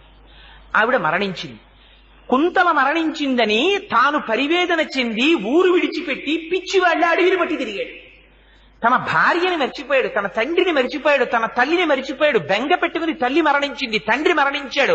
ఉన్నదొక్కగానొక్క కుమారుడు, అంచేష్టి సంస్కారం చెయ్యలేదు, తద్దినం పెట్టలేదు, పెట్టకుండా తిరుగుతున్నాడు. భార్య అనాథయ్యి విలపిస్తూ ఇంటి పట్టు నుండిపోయింది. తను తిరుగుతున్నాడు తిరుగుతున్నాడు తిరుగుతున్నాడు తినడానికి తిండి కూడా దొరకనటువంటి స్థితిలో పడిపోయి ఉన్నాడు ఒక రోజున. అటువంటి స్థితిలో ఉత్తర భారతదేశం నుంచి తిరుమల యాత్ర చెయ్యడం కోసమని ఒక రాజు తన బృందంతో వెళ్ళిపోతున్నాడు. ఆ రోజులలో తిరుమల క్షేత్రానికి కొండల మీదకి ఎవరు వెళ్లేవారు కాదు. అందుకే 4 దేవాలయాలు కింద కట్టారు. వెంకటేశ్వర స్వామి వారి దేవాలయాలు ఆ రోజుల్లో కొండ మీదకి వెళ్ళలేకపోయారని. ఎందుకంటే అంత భయంకరమైన దోమలు పాములు ఉండేవి, అప్పుడు విషక్రిములు ఉండేవి. ఆ చింత చెట్టు దగ్గరికి, సంపంగి చెట్ల దగ్గరికి అసలు ఎవరు వెళ్లేవారు కాదుట. అదిగో అటువంటి స్థితిలో ఆ రాస పరివారంతో కలిసి తాను కూడా బయలుదేరి ఆ మాధవుడి అదృష్టం ఎక్కడ దొరికిందంటే, తెలిసో తెలియకో తిరిగి వెంకటాచలం వైపుకి నడక మొదలెట్టాడు. వెంకటాచలానికి వెళుతున్నామన్నారు వాళ్ళు. వెంకటాచలమా పర్వతానికి నేను వస్తానన్నాడు. వాళ్ళతో బయలుదేరాడు. తాను బ్రాహ్మణుడయ్యుండి భుక్తశేషం తిన్నాడు. వాళ్ళు తినగా మిగిలిపోయిన విస్తళ్ళు పారేస్తే అందులోది తీసుకుని తాను తిన్నాడు. తిని వాళ్లతో పాటు వెళ్ళాడు. స్వామి అక్కడికి వెళ్ళిన తరువాత చిత్రం ఏమిటంటే, వాళ్ళు కపిల తీర్థానికి వెళ్ళారు. కపిల తీర్థానికి వెళ్లి అసలు వెంకటాచలంలో వెంకటేశ్వర స్వామి వారి దర్శనం చెయ్యడానికి ముందు చెయ్యవలసినటువంటి పని ఇది. వెంకటాచల వైభవం మొట్టమొదట కపిల తీర్థాన్ని దర్శనం చెయ్యాలి. చేసి కపిల తీర్థంలో స్నానం చేసి అక్కడ ఉన్నటువంటి కపిలేశ్వర స్వామి వారి దర్శనం చేసి వీలైతే ఒక రాత్రి అక్కడ పడుకుని కొండెక్కాలి. ఎందుచేత ఈ మాట చెప్తున్నానంటే, దీన్ని పురాణంలో ఎంత స్పష్టంగా మాట్లాడారంటే, వెంకటేశ్వర స్వామి వారు ఎంతటి సనాతనులో క్రింద ఉన్నటువంటి లింగ స్వరూపాన్ని పొందినటువంటి ఈశ్వర స్వరూపం, శివకేశవులని 2 ఉంటాయా? ఉన్నదొకటే. అది కూడా అంత సనాతనమైనటువంటి లింగం. ఎందుచేత ఈ మాట నేను చెప్తున్నానంటే, పురాణంలో అంటారు దాని గురించి, పాతాళే పూజితం లింగం కపిలేన మహాత్మన యత్ లింగం. అదే శివలింగాన్ని తీసుకొచ్చి మళ్ళీ భూమి మీదకి వచ్చింది. అది ఎంత చిత్రంగా వచ్చిందంటే, ఒకానొకప్పుడు కృతయుగంలో ఆ శివలింగాన్ని పాతాళంలో కపిల మహర్షి పూజ చేసేవారు. ఆ శివలింగం కపిల మహర్షి అప్పుడప్పుడు భూమి మీదకి సొరంగ మార్గంలో బయటికి వస్తుండేవారు. ఈ శివలింగం పెరగడం మొదలుపెట్టింది. పెరగడం మొదలెట్టి పాతాళంలోంచి పైకొచ్చి భూమిని ఛేదించుకుని పైకొచ్చింది. పైకి వస్తే త్రేతాయుగంలో దాన్ని అగ్నిహోత్రుడు పూజించాడు. అందుకని దానికి అగ్నిలింగం అని పేరు. అదే లింగాన్ని ద్వాపర యుగంలో సుదర్శన చక్రం పూజ చేసింది. కలియుగంలో ఆ శివలింగం మరీ పెరిగిపోతుంటే, అందుకే ఇప్పటికీ మీరు కపిలలింగాన్ని చూడండి, దీర్ఘచతురస్రాకారంలో పెద్ద లింగం ఉంటుంది, 3 అడుగులు ఎత్తు ఉంటుంది. అది ఆ లింగం ఇంకా పెరిగిపోతుంటే కామధేను వచ్చింది. అందుకే మీరు ఇప్పటికీ ఎప్పుడైనా కపిలలింగాన్ని దర్శనం చేస్తే స్పష్టంగా కనపడుతుంది. ఆ శివలింగం మీద కామధేనువు తన పాదాన్ని ఉంచి, మా వర్ధస్య, ఇక నువ్వు పెరగకు అని అడిగి క్షీరధారలతో అభిషేకం చేసింది. 3 కన్నులు కనపడతాయి ఆ శివలింగానికి. సజ్జోజాత అఘోర తత్పురుష వామదేవ ఈశానములనేటటువంటి 5 ముఖాలతో ఉంటుంది. అటువంటి శివలింగం, ఆ శివలింగానికి అక్కడ ఉన్నటువంటి ఆ బిలానికి ఉన్నటువంటి గొప్పతనం, తద్బిలం కాపిలం తీర్థం సర్వపాప ప్రణాశనం. ఆయనతో పాటే, శివలింగంతో పాటే భూమిలో కింద పాతాళలోకంలో ఉండేటటువంటి భోగవతి అనబడేటటువంటి గంగ యొక్క పాయ పైకి ప్రవహించింది. ప్రవహించి కపిల తీర్థం కింద ఏర్పడింది. అందులో ఒక రహస్యం ఉంది. నేను ఆ మధ్య కాలంలో ఒక చోట చదివాను. అక్కడ ఒక ఆయన దాని గురించి తెలుసుకుని, మీకు అర్జెంటుగా బైపాస్ సర్జరీ చెయ్యాలి, మీరు బ్రతకరు అని డాక్టర్ల చేత చెప్పబడినటువంటి వ్యక్తి అనుకోకుండా కార్తీక మాసంలో సోమవారం నాడు మధ్యాహ్నం ఆ కపిల ఆ క్షేత్రంలో పైనుంచి పడేటటువంటి జలధార కింద స్నానం చేసి ఆపరేషన్ చేయించుకోవడం కోసమని మళ్ళీ వెళ్ళారు. మళ్ళీ ఆయనకి ఈసీజీ తీసి ఎక్స్రే తీస్తే ఆయనకు అసలు ఏ బ్లాక్ లేదు. మేము ఏమైనా పొరపాటు పడ్డామా, మీకు ఆపరేషన్ చేయాలని మీకు ఎలా చెప్పాము అని డాక్టర్లు తిప్పి పంపించారు. ఎంత చిత్రం అంటే, దాని గురించి పురాణంలో ఒక ప్రమాణవాక్యం ఉంది. ఇప్పటికీ ఏం చెప్తారంటే, కార్తీక మాసంలో అది ఎంత గొప్ప విశేషం అంటే, 3 లోకములలో ఉండేటటువంటి సమస్త పుణ్యతీర్థములు కూడా, త్రైలోక్యే సర్వతీర్థాని కార్తీకే మాసి పర్వణి, కార్తీక మాసంలో వచ్చేటటువంటి సోమవారం నాడు, శనివారం నాడు, ఏకాదశి, అమావాస్య, పౌర్ణమి తిథులలో మధ్యాహ్నం వేళ మధ్యాహ్నే కాపిలే తీర్థే అక్కడికొచ్చి సాన్నిధ్యం యంతి పార్వతి అని చెప్పారు పరమశివుడు. మిట్ట మధ్యాహ్నం వేళ 12 గంటల సమయంలో కార్తీక మాసంలో ఈ తిథులలో దశనాడిక ఒక్క 10 నిమిషాల సేపు మాత్రం ఆ జలధారలలో సమస్త తీర్థములు ఆవహించుంటాయి. ఆ కపిల తీర్థంలో స్నానం చేస్తే ఒక గొప్ప శక్తి ఉంది. తల్లిదండ్రులకి తద్దినం పెట్టడం పొరపాటునో గ్రహచారం చేతో అజ్ఞానం చేతో మానేసినటువంటి వాళ్ళకి మళ్ళీ పితృదేవతానుగ్రహం కలుగుతుంది. వాళ్ళు పితృదేవతలకి కర్మ చేసినటువంటి వాళ్లతో సమానం అవుతారు. అదిగో అంత శక్తి కలిగినటువంటి కపిల తీర్థంలో ఈ మాధవుడు తెలిసో తెలియకో స్నానం చేశాడు. స్నానం చెయ్యగానే ఆయన ఇంతకాలం తల్లిదండ్రులకి చెయ్యి అంచేష్టి సంస్కారం చెయ్యకపోవడం చేత కలిగినటువంటి పాపము దహింపబడి పితృదేవతలు సంతోషించారు. ఆ రాత్రి ఆయన అక్కడ పడుకున్నాడు. పడుకునుండగా మహానుభావుడు శివుడి అనుగ్రహం కలిగితే విష్ణువు దగ్గరికి చేరుస్తాడు, విష్ణు అనుగ్రహం కలిగితే శివుడి దగ్గరికి చేరుస్తాడు. ఉన్నది ఒకటే స్వరూపం కదా. అందుకనే కపిల తీర్థంలో ఉండేటటువంటి శివలింగానికి ఒక గొప్పతనం ఉంది. ఆశ్వీజ మాసంలో వచ్చేటటువంటి పూర్ణిమా తిథి నాడు కపిలేశ్వర క్షేత్రంలో 250 కిలోల బియ్యాన్ని అన్నం వండుతారు. మీరు ఇప్పటికీ కావాలంటే వెళ్ళి చూడొచ్చు. 250 కిలోల బియ్యాన్ని అన్నం వండి ఆ అన్నాభిషేకం అని అన్నంతో అభిషేకం చేస్తారు శివలింగానికి. చేసి దాని మీద మళ్ళీ ఓ శివలింగం కడతారు. కట్టి పొట్లకాయలు, గుమ్మడికాయలు, వంకాయలు ఇవన్నీ ఉప్పు కారాలు వెయ్యకుండా నీటిలో ఉడికించి తీసి శివలింగం మీద త్రిశూలంగా, ఢమరుకగా వీటినన్నింటినీ అలంకారం చేస్తారు.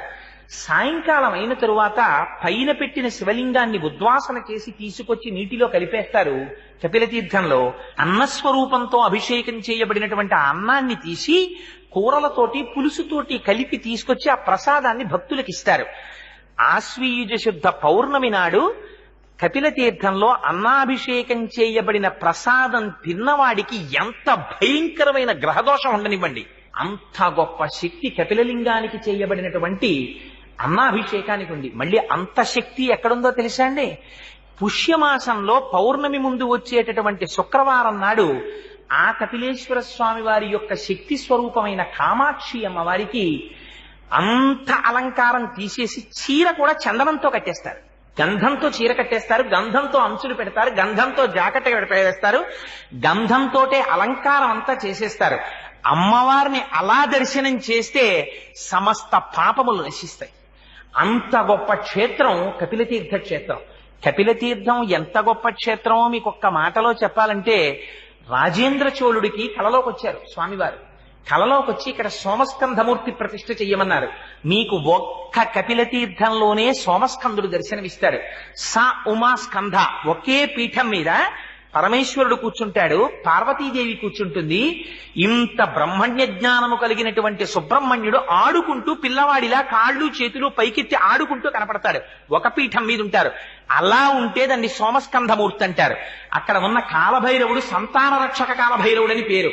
పిల్లలకి ఏదైనా అనారోగ్యం వస్తే కపిలతీర్థంలో కాలభైరవుణ్ణి దర్శనం చేస్తారు. దర్శనం చేసి దేవరాజ సేవ్యమాన పావనాంగ్రి పంకజం వ్యాల యజ్ఞ సూత్ర బిందు శేఖరం కృపాకరం నారదాది యోగి బృంద వందితం దిగంబరం కాశికాపురాధినాథ కాలభైరవం భజేత్తని ఆయన్ని ఒక్కసారి తలుచుకుంటే చాలు. కపిలతీర్థంలో ఉన్న కాలభైరవుణ్ణి అర్ధరాత్రి వేళ ఎప్పుడైనా ప్రమాదకరమైన సమయంలో ఒక్కడు బయటికెళ్లేటప్పుడు కపిలేశ్వర కాలభైరవా అని తలుచుకుని బయటికెడితే వాడికి విషక్రిముల వలన కాని దారి దొంగల వలన కాని భయం కలగకుండా స్వామి రక్షణ వహిస్తాడు. సోమస్కంధమూర్తి, సుబ్రహ్మణ్యుడు, నాగులపట్టి, కాలభైరవుడు, అమ్మవారు, అయ్యవారు ఇన్ని వెలిసిన క్షేత్రం. పైగా అది కూడా స్వయంభూ. వెంకటేశ్వర స్వామి వారు ఎలా స్వయంభువో కపిలతీర్థంలో ఉన్నటువంటి కపిలేశ్వరుడు కూడా స్వయంభూ. ఆ లింగం కూడా మొదట్లో తెల్లగా ఉంటుంది, మధ్యలో పచ్చగా ఉంటుంది, పైన ఎర్రగా ఉంటుంది, 3 రంగులతో ఉంటుంది. అన్నిటికన్నా చాలా ఆశ్చర్యకరమైనటువంటి విశేషం, ఆ ఆలయంలో కూడా పక్కనే చండీశ్వరుడు కూడా ఉంటాడు. చిటికల చండీశ్వరుడిని ఆయన దగ్గరికి వెళ్లి మనం ఫలితాన్ని అపేక్షించి రావాలి. శివలింగాలు స్వయంభూలింగాలను ఉంటాయి, దైవిక లింగాలను ఉంటాయి, మనకి విశాఖపట్నంలో బుర్రా కేవ్స్ లోకి వెడితే పైనుంచి నీటిధార కొండ పైనుంచి పడుతూ ఉంటుంది. పడితే నీటి చుక్క పడిన చోటల్లా శివలింగం పైకి లేస్తూ ఉంటుంది. అలా నీటి చుక్క పడినప్పుడల్లా పెరిగి అంతంతెత్తు పైకి లేచిపోయిన శివలింగాలు ఉన్నాయి బుర్రా గుహల్లో. అలా దైవికంగా ఏర్పడిన లింగాలైతే వాటిని దైవీ లింగాలంటారు. దేవతలు ప్రతిష్ఠిస్తే దేవతాలింగములు అంటారు.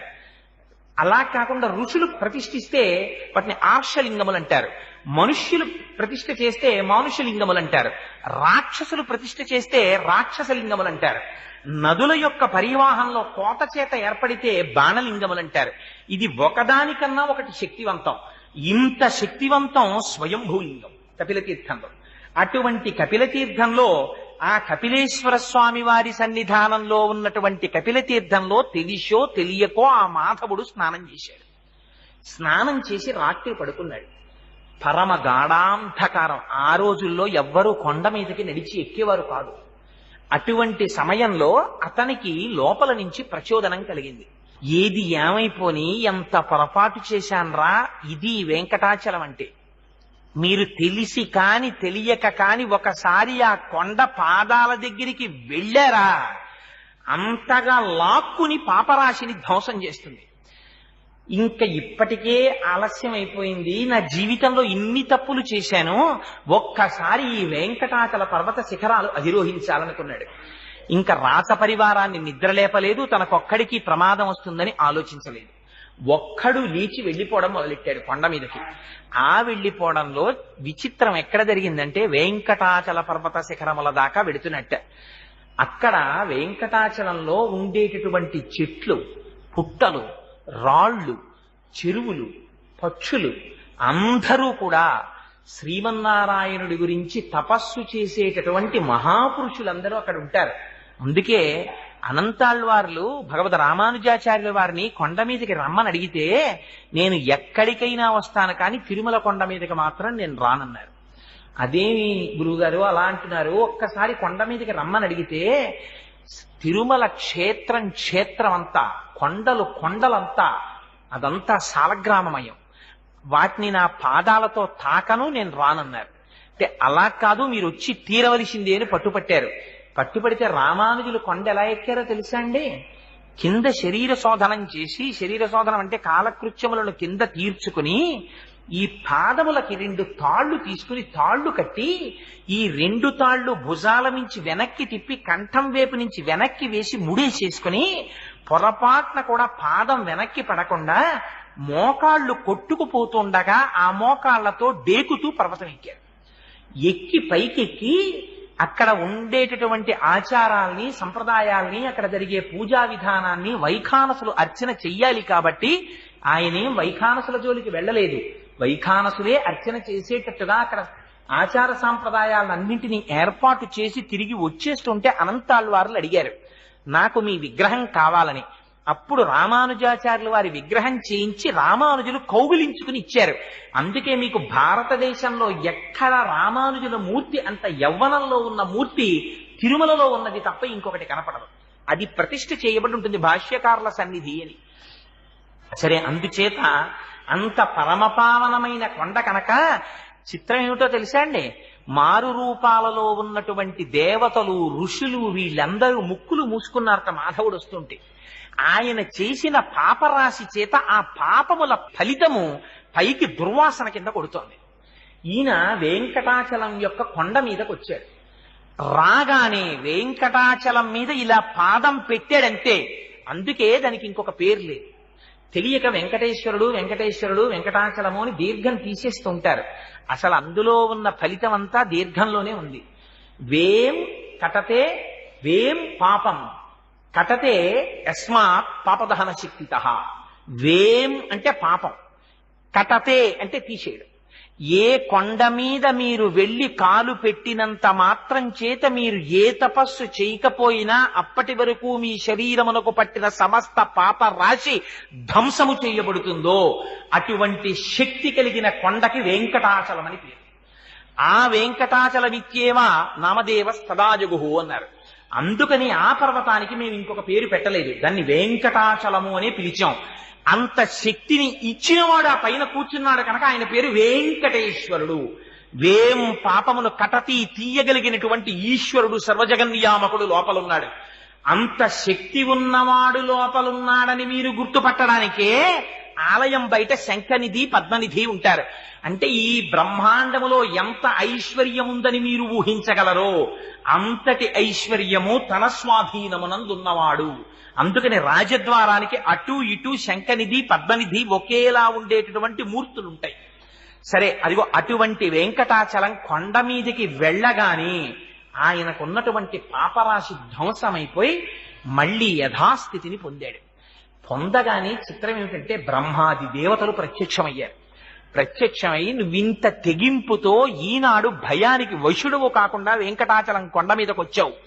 అందుకే వెంకటాచలం కొండ ఎక్కడమే జీవితానికి అదృష్టం. తలనీలాలు ఇంకో చోట ఇవ్వకూడదా? తెలిసివ్వండి, తెలియక ఇవ్వండి. ఆంధ్రదేశంలో 199 కుటుంబాలలో తలనీలాలు పుట్టు వెంట్రుకలు అని పుట్టగానే ఉన్న వెంట్రుకల్ని తీసుకెళ్లి వెంకటాచలంలో వదిలేస్తారు. మీరు చూడండి, పిల్లలు ఏడుస్తుంటారు. ఆ పిల్లాన్ని బలవంతంగా ఒళ్ళో కూర్చోపెట్టేసుకుంటే చక్కగా చిన్న ఆనపకాయని గీసేసినట్టు గీసేస్తారు వాళ్ళు. గీసేస్తే ఆ బోడిగుండుతో పిల్లలకో చిన్న తిలకం పెట్టి వాళ్ళకో గౌనేసో చిన్న ప్యాంటేసో తీసుకొస్తారు. ఎంత ముచ్చటగా ఉంటారో పిల్లలందరూ. ఇది ఎక్కడిదో తెలుసా అండి? అజ్ఞానం. అమ్మ కడుపులో తాను పడుకుని ఉన్నప్పుడు తలకిందులుగా పడుకుంటాడు. ఇది కపిల గీతలో చెప్పారు భాగవతంలో. తల కిందకుంటుంది, కాళ్ళు పైకుంటాయి. తలకిందులుగా అమ్మ కడుపులో పడుకుంటే అమ్మ తిన్న ఆహారంలోని బలమే నాభిగొట్టం ద్వారా తలలోకి రావాలి. అమ్మ ఒకనాడు జిహ్వచాపల్యంతో తాను తినకూడనటువంటి పదార్థాల్ని తింటుంది.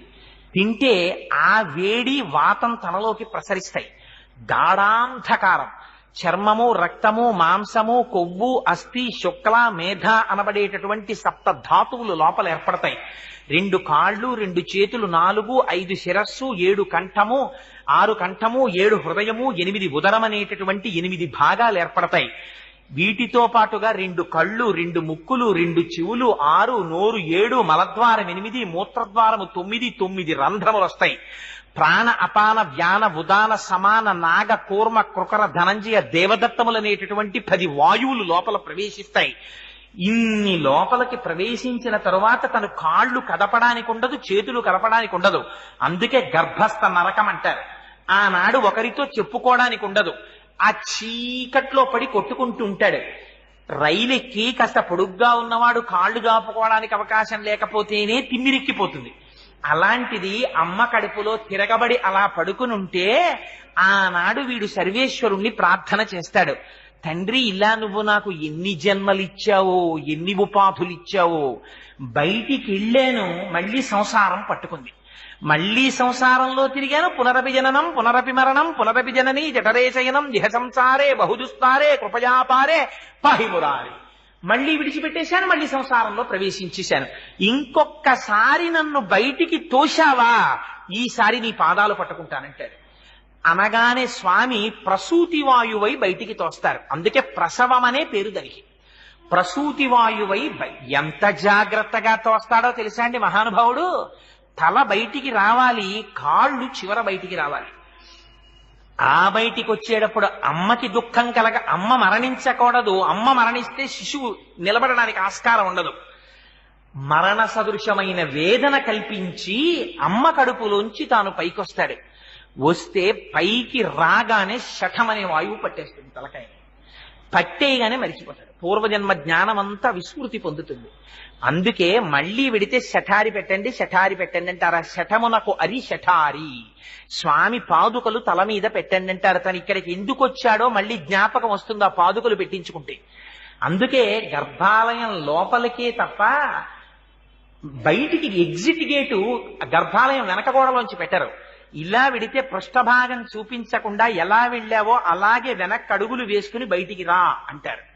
అంటే ఒకసారి వెళ్ళింది ఆయనలో చేరిపోవడానికే తప్ప ఆయన్ని దాటి వెళ్ళిపోవడానికి నీకు ఇంకేం లేదు. ఆయనలో కలవడమే జన్మ యొక్క సార్థకత. కానీ అది మరిచిపోయింది. ఈ రహస్యం అమ్మ ఎక్కడ చెప్తుందో తెలుసా అండి? లతా మంగేష్కర్ అవనివ్వండి, ఎంఎస్ సుబ్బులక్ష్మి గారు అవనివ్వండి, లేకపోతే ఎంత పెద్ద విదుషీమణి అవనివ్వండి, ఎంత గాయని కానివ్వండి, అమ్మ పాడే జోలపాట అంటే ఒక్కటే జోలపాట. ఏమిటా జోలపాట? ఉయ్యాల్లో పడుకోబెడుతుంది, ఉయ్యాల ఊపుతుంది, పిల్లాన్ని తొట్లో పెట్టామనో అదొక పెద్ద సంబరం. తొట్లో పెట్టి ఊపుతారు, ఊపితే ఆ ఉయ్యాల అటు ఇటు ఊగుతుంది. ఊగితే అమ్మ అంటుంది, వీడు ఏడుపు మానేస్తాడు ఉయ్యాల్లో పట్టుకోగానే. అలా ఏడుపాపిన పిల్లాన్ని చూసి అడురా హాయి అంటుంది. ఓరి నీ అసాధ్యం కోలా, ఇది నీకు అలవాటు పడిపోయిందిరా, ఇక్కడ పుడతావు అక్కడ చస్తావు, ఏం ప్రయాణం చేశావు? గానుగెద్దెక్కిన వాడు కాశీ వెళ్ళలేనట్టు ఉయ్యాల ఎక్కి ఊగినవాడు పొద్దున్నుంచి సాయంకాలం వరకు ప్రయాణంలోనే ఉన్నాడు, ఊగుతూనే ఉన్నాడు. ఎక్కడికి వెళ్ళాడు? ఎక్కడికి వెళ్ళలేదు, అక్కడే ఉన్నాడు ఉయ్యాల అయిపోతే. అలా నువ్వు ఇలా శరీరం తీసుకుని వస్తూనే ఉన్నావు, వెళ్ళిపోతూనే ఉన్నావు. నువ్వు ఒక్క మెట్టు ఎక్కింది లేదురా. లోపల స్వామికి ప్రమాణం చేశావు, బయటికి వచ్చావు, వస్తూనే అజ్ఞానం వెంట తెచ్చేసుకున్నావు. ఉయ్యాల ఎక్కావు, మళ్ళీ మొదలెట్టావు, సంతోషం సంతోషం అని. ఇదిగో మళ్ళీ నీకు మొదలు. అక్కడ పుడతావు, ఇక్కడ తెస్తావు, ఇక్కడ తెస్తావు, అక్కడ పుడతావు. అమ్మలా కఠినంగా మాట్లాడకూడదు కదా. ఇంత వేదాంత జ్ఞానాన్ని అమ్మ జోలపాటలో పెట్టేశారు పెద్దవాళ్ళు. అందుకని ఆ పుట్టు వెంట్రుకల్ని, మళ్లీ పట్టినటువంటి అజ్ఞానాన్ని మన పెద్దలు ఎక్కడ తీసేస్తారు? వేం కటతే పాపం, వేం పాపం కటతే యస్మాత్ పాపదహన శక్తితః. ఈ బుర్రలోకి మళ్లీ సాంసారికమైన విషయముల యందు తాదాత్మ్యత చెంది నీ పాదముల యందు విస్మృతి లేనటువంటి జ్ఞానాన్ని, భక్తిని వీడికి ఈ స్వామి అని ప్రార్థన చేస్తారు తల్లిదండ్రులు. అందుకని పుట్టు వెంట్రుకలు తీసుకెళ్లి పరమాత్మకు అర్పిస్తారు. లేకపోతే ఆయనకి ఎందుకు ఆ పుట్టు వెంట్రుకలు? వాడిని సృష్టించిన వాడే వెంట్రుకలు ఆయన సృష్టించుకోలేడేమిటి? ఇది వెంకటాచలం యొక్క మహాత్యం అంటే. అందుకని ఆ స్వామి దగ్గరికి వెడితే దాని పేరు వెంకటాచలం. అందుకని మాధవుడు ఒక్కసారి వెంకటాచల పర్వతం మీదకి వెళ్ళగానే ఆయన పాపం పోయింది. బ్రహ్మాది దేవతలు వచ్చి వరమిచ్చారు. నువ్వు ఒక్కసారి ఈ కొండ మీదకి వెళ్ళావా, అక్కడ తింత్రిణీ వృక్షం కింద పుట్ట ఉంది, చింత చెట్టు కింద. పుట్టలో శ్రీనివాసుడు ఉన్నాడు. ఒక్కసారి నువ్వు ఆ స్వామికి నమస్కారం చేసి, అక్కడ స్వామి పుష్కరిణి ఉంది, స్వామి పుష్కరిణిలో స్నానం చేసి కిందకి దిగావా, సుధర్ముడనేటటువంటి రాజుకి నువ్వు సువీరుడు అనేటటువంటి పేరుతో కొడుకువై పుడతావు. ఆకాశరాజువై పుడితే నీ కడుపున పుట్టబోయేటటువంటి కుమార్తెని రాబోవు కాలంలో వెంకటాచలపతి పరిణయం చేసుకుంటారు. పరమాత్మకి పిల్లనిచ్చినటువంటి మామగారి వైభవాన్ని పొందుతావు. పునరావృత్తి రహిత శాశ్వత శివ సాయుధ్యమును పొందుతావు. అందుకని ఇది వెంకటాచలం మీదకి రావడం అంటే ఉన్నటువంటి పుణ్యం. అందుకని మాధవ నీ జన్మ సార్థకతని పొందింది అన్నారు. ఆ పుష్కరిణిలో స్నానం చేశాడు, ఆదివరాహస్వామిని దర్శించాడు, స్వామికి నమస్కారం చేశాడంతే ఆయన శరీరాన్ని విడిచిపెట్టి ఆకాశరాజు అయ్యాడు. వెంకటాచల పర్వత శిఖరమునకు ఉండేటటువంటి గొప్పతనాన్ని ఆవిష్కరించడం కోసమని, వెంకటాచలం అనే పేరుతో ఆ పర్వతం ఎందుకున్నదో మనకి చెప్పడం కోసమని ఈ ఇతిహాసాన్ని పెద్దలు పురాణంలో వ్యాస భగవానుడు భవిష్యోత్తర పురాణంలో, వరాహాది పురాణములలో ఉల్లేఖించారు. అందుచేత అది వెంకటాచలం అంటే. ఆ వెంకటాచలం ఇవాళ మనం 7 కొండలుగా పిలుస్తుంటాం. అందుకే అక్కడికొచ్చి సేవించేవి ఎన్నో వస్తాయి. ధాటి శుతే విహగరాజ మృగాధిరాజ నాగాధిరాజ గజరాజ హయాధిరాజా స్వస్మాధికార మహిమాదికమర్ధయంతే శ్రీ వెంకటాచలపతే తవ సుప్రభాతం. నిజంగా సుప్రభాతం శనివారం నాడు బ్రాహ్మీ ముహూర్తంలో 4 గంటలకో వెళ్లి కూర్చుని మీరు మనసా దర్శనం చేస్తూ చదవండి. ఎంత గొప్పగా ఉంటుందంటే, తద్గోపురాగ్ర శిఖరాన్ని నిరీక్షమాణా స్వర్గాపవర్గ పదవీం పరమాం శ్రయంతః మర్త్యా మనుష్య భువనే మతిమాశ్రయంతే శ్రీ వెంకటాచలపతే తవ సుప్రభాతం. నారదాది మునులందరూ కూడా వస్తారు తెల్లవారుజామున. బ్రహ్మగారు ఇప్పటికీ స్వామి కాళ్ళు కడుగుతారు. అందుకని రాత్రి బంగారు పాత్రలో నీళ్లుంచి తలుపులు మూస్తారు ఏకాంత సేవలో. అది సుప్రభాతం టికెట్ హోల్డర్స్కే దాన్ని తీర్థం కింద ఇస్తూ ఉంటారు. సరే, అందుచేత నారదాది మునీశ్వరులందరూ వచ్చి తమ తమ వీణలు మీటుతూ ఉంటారు.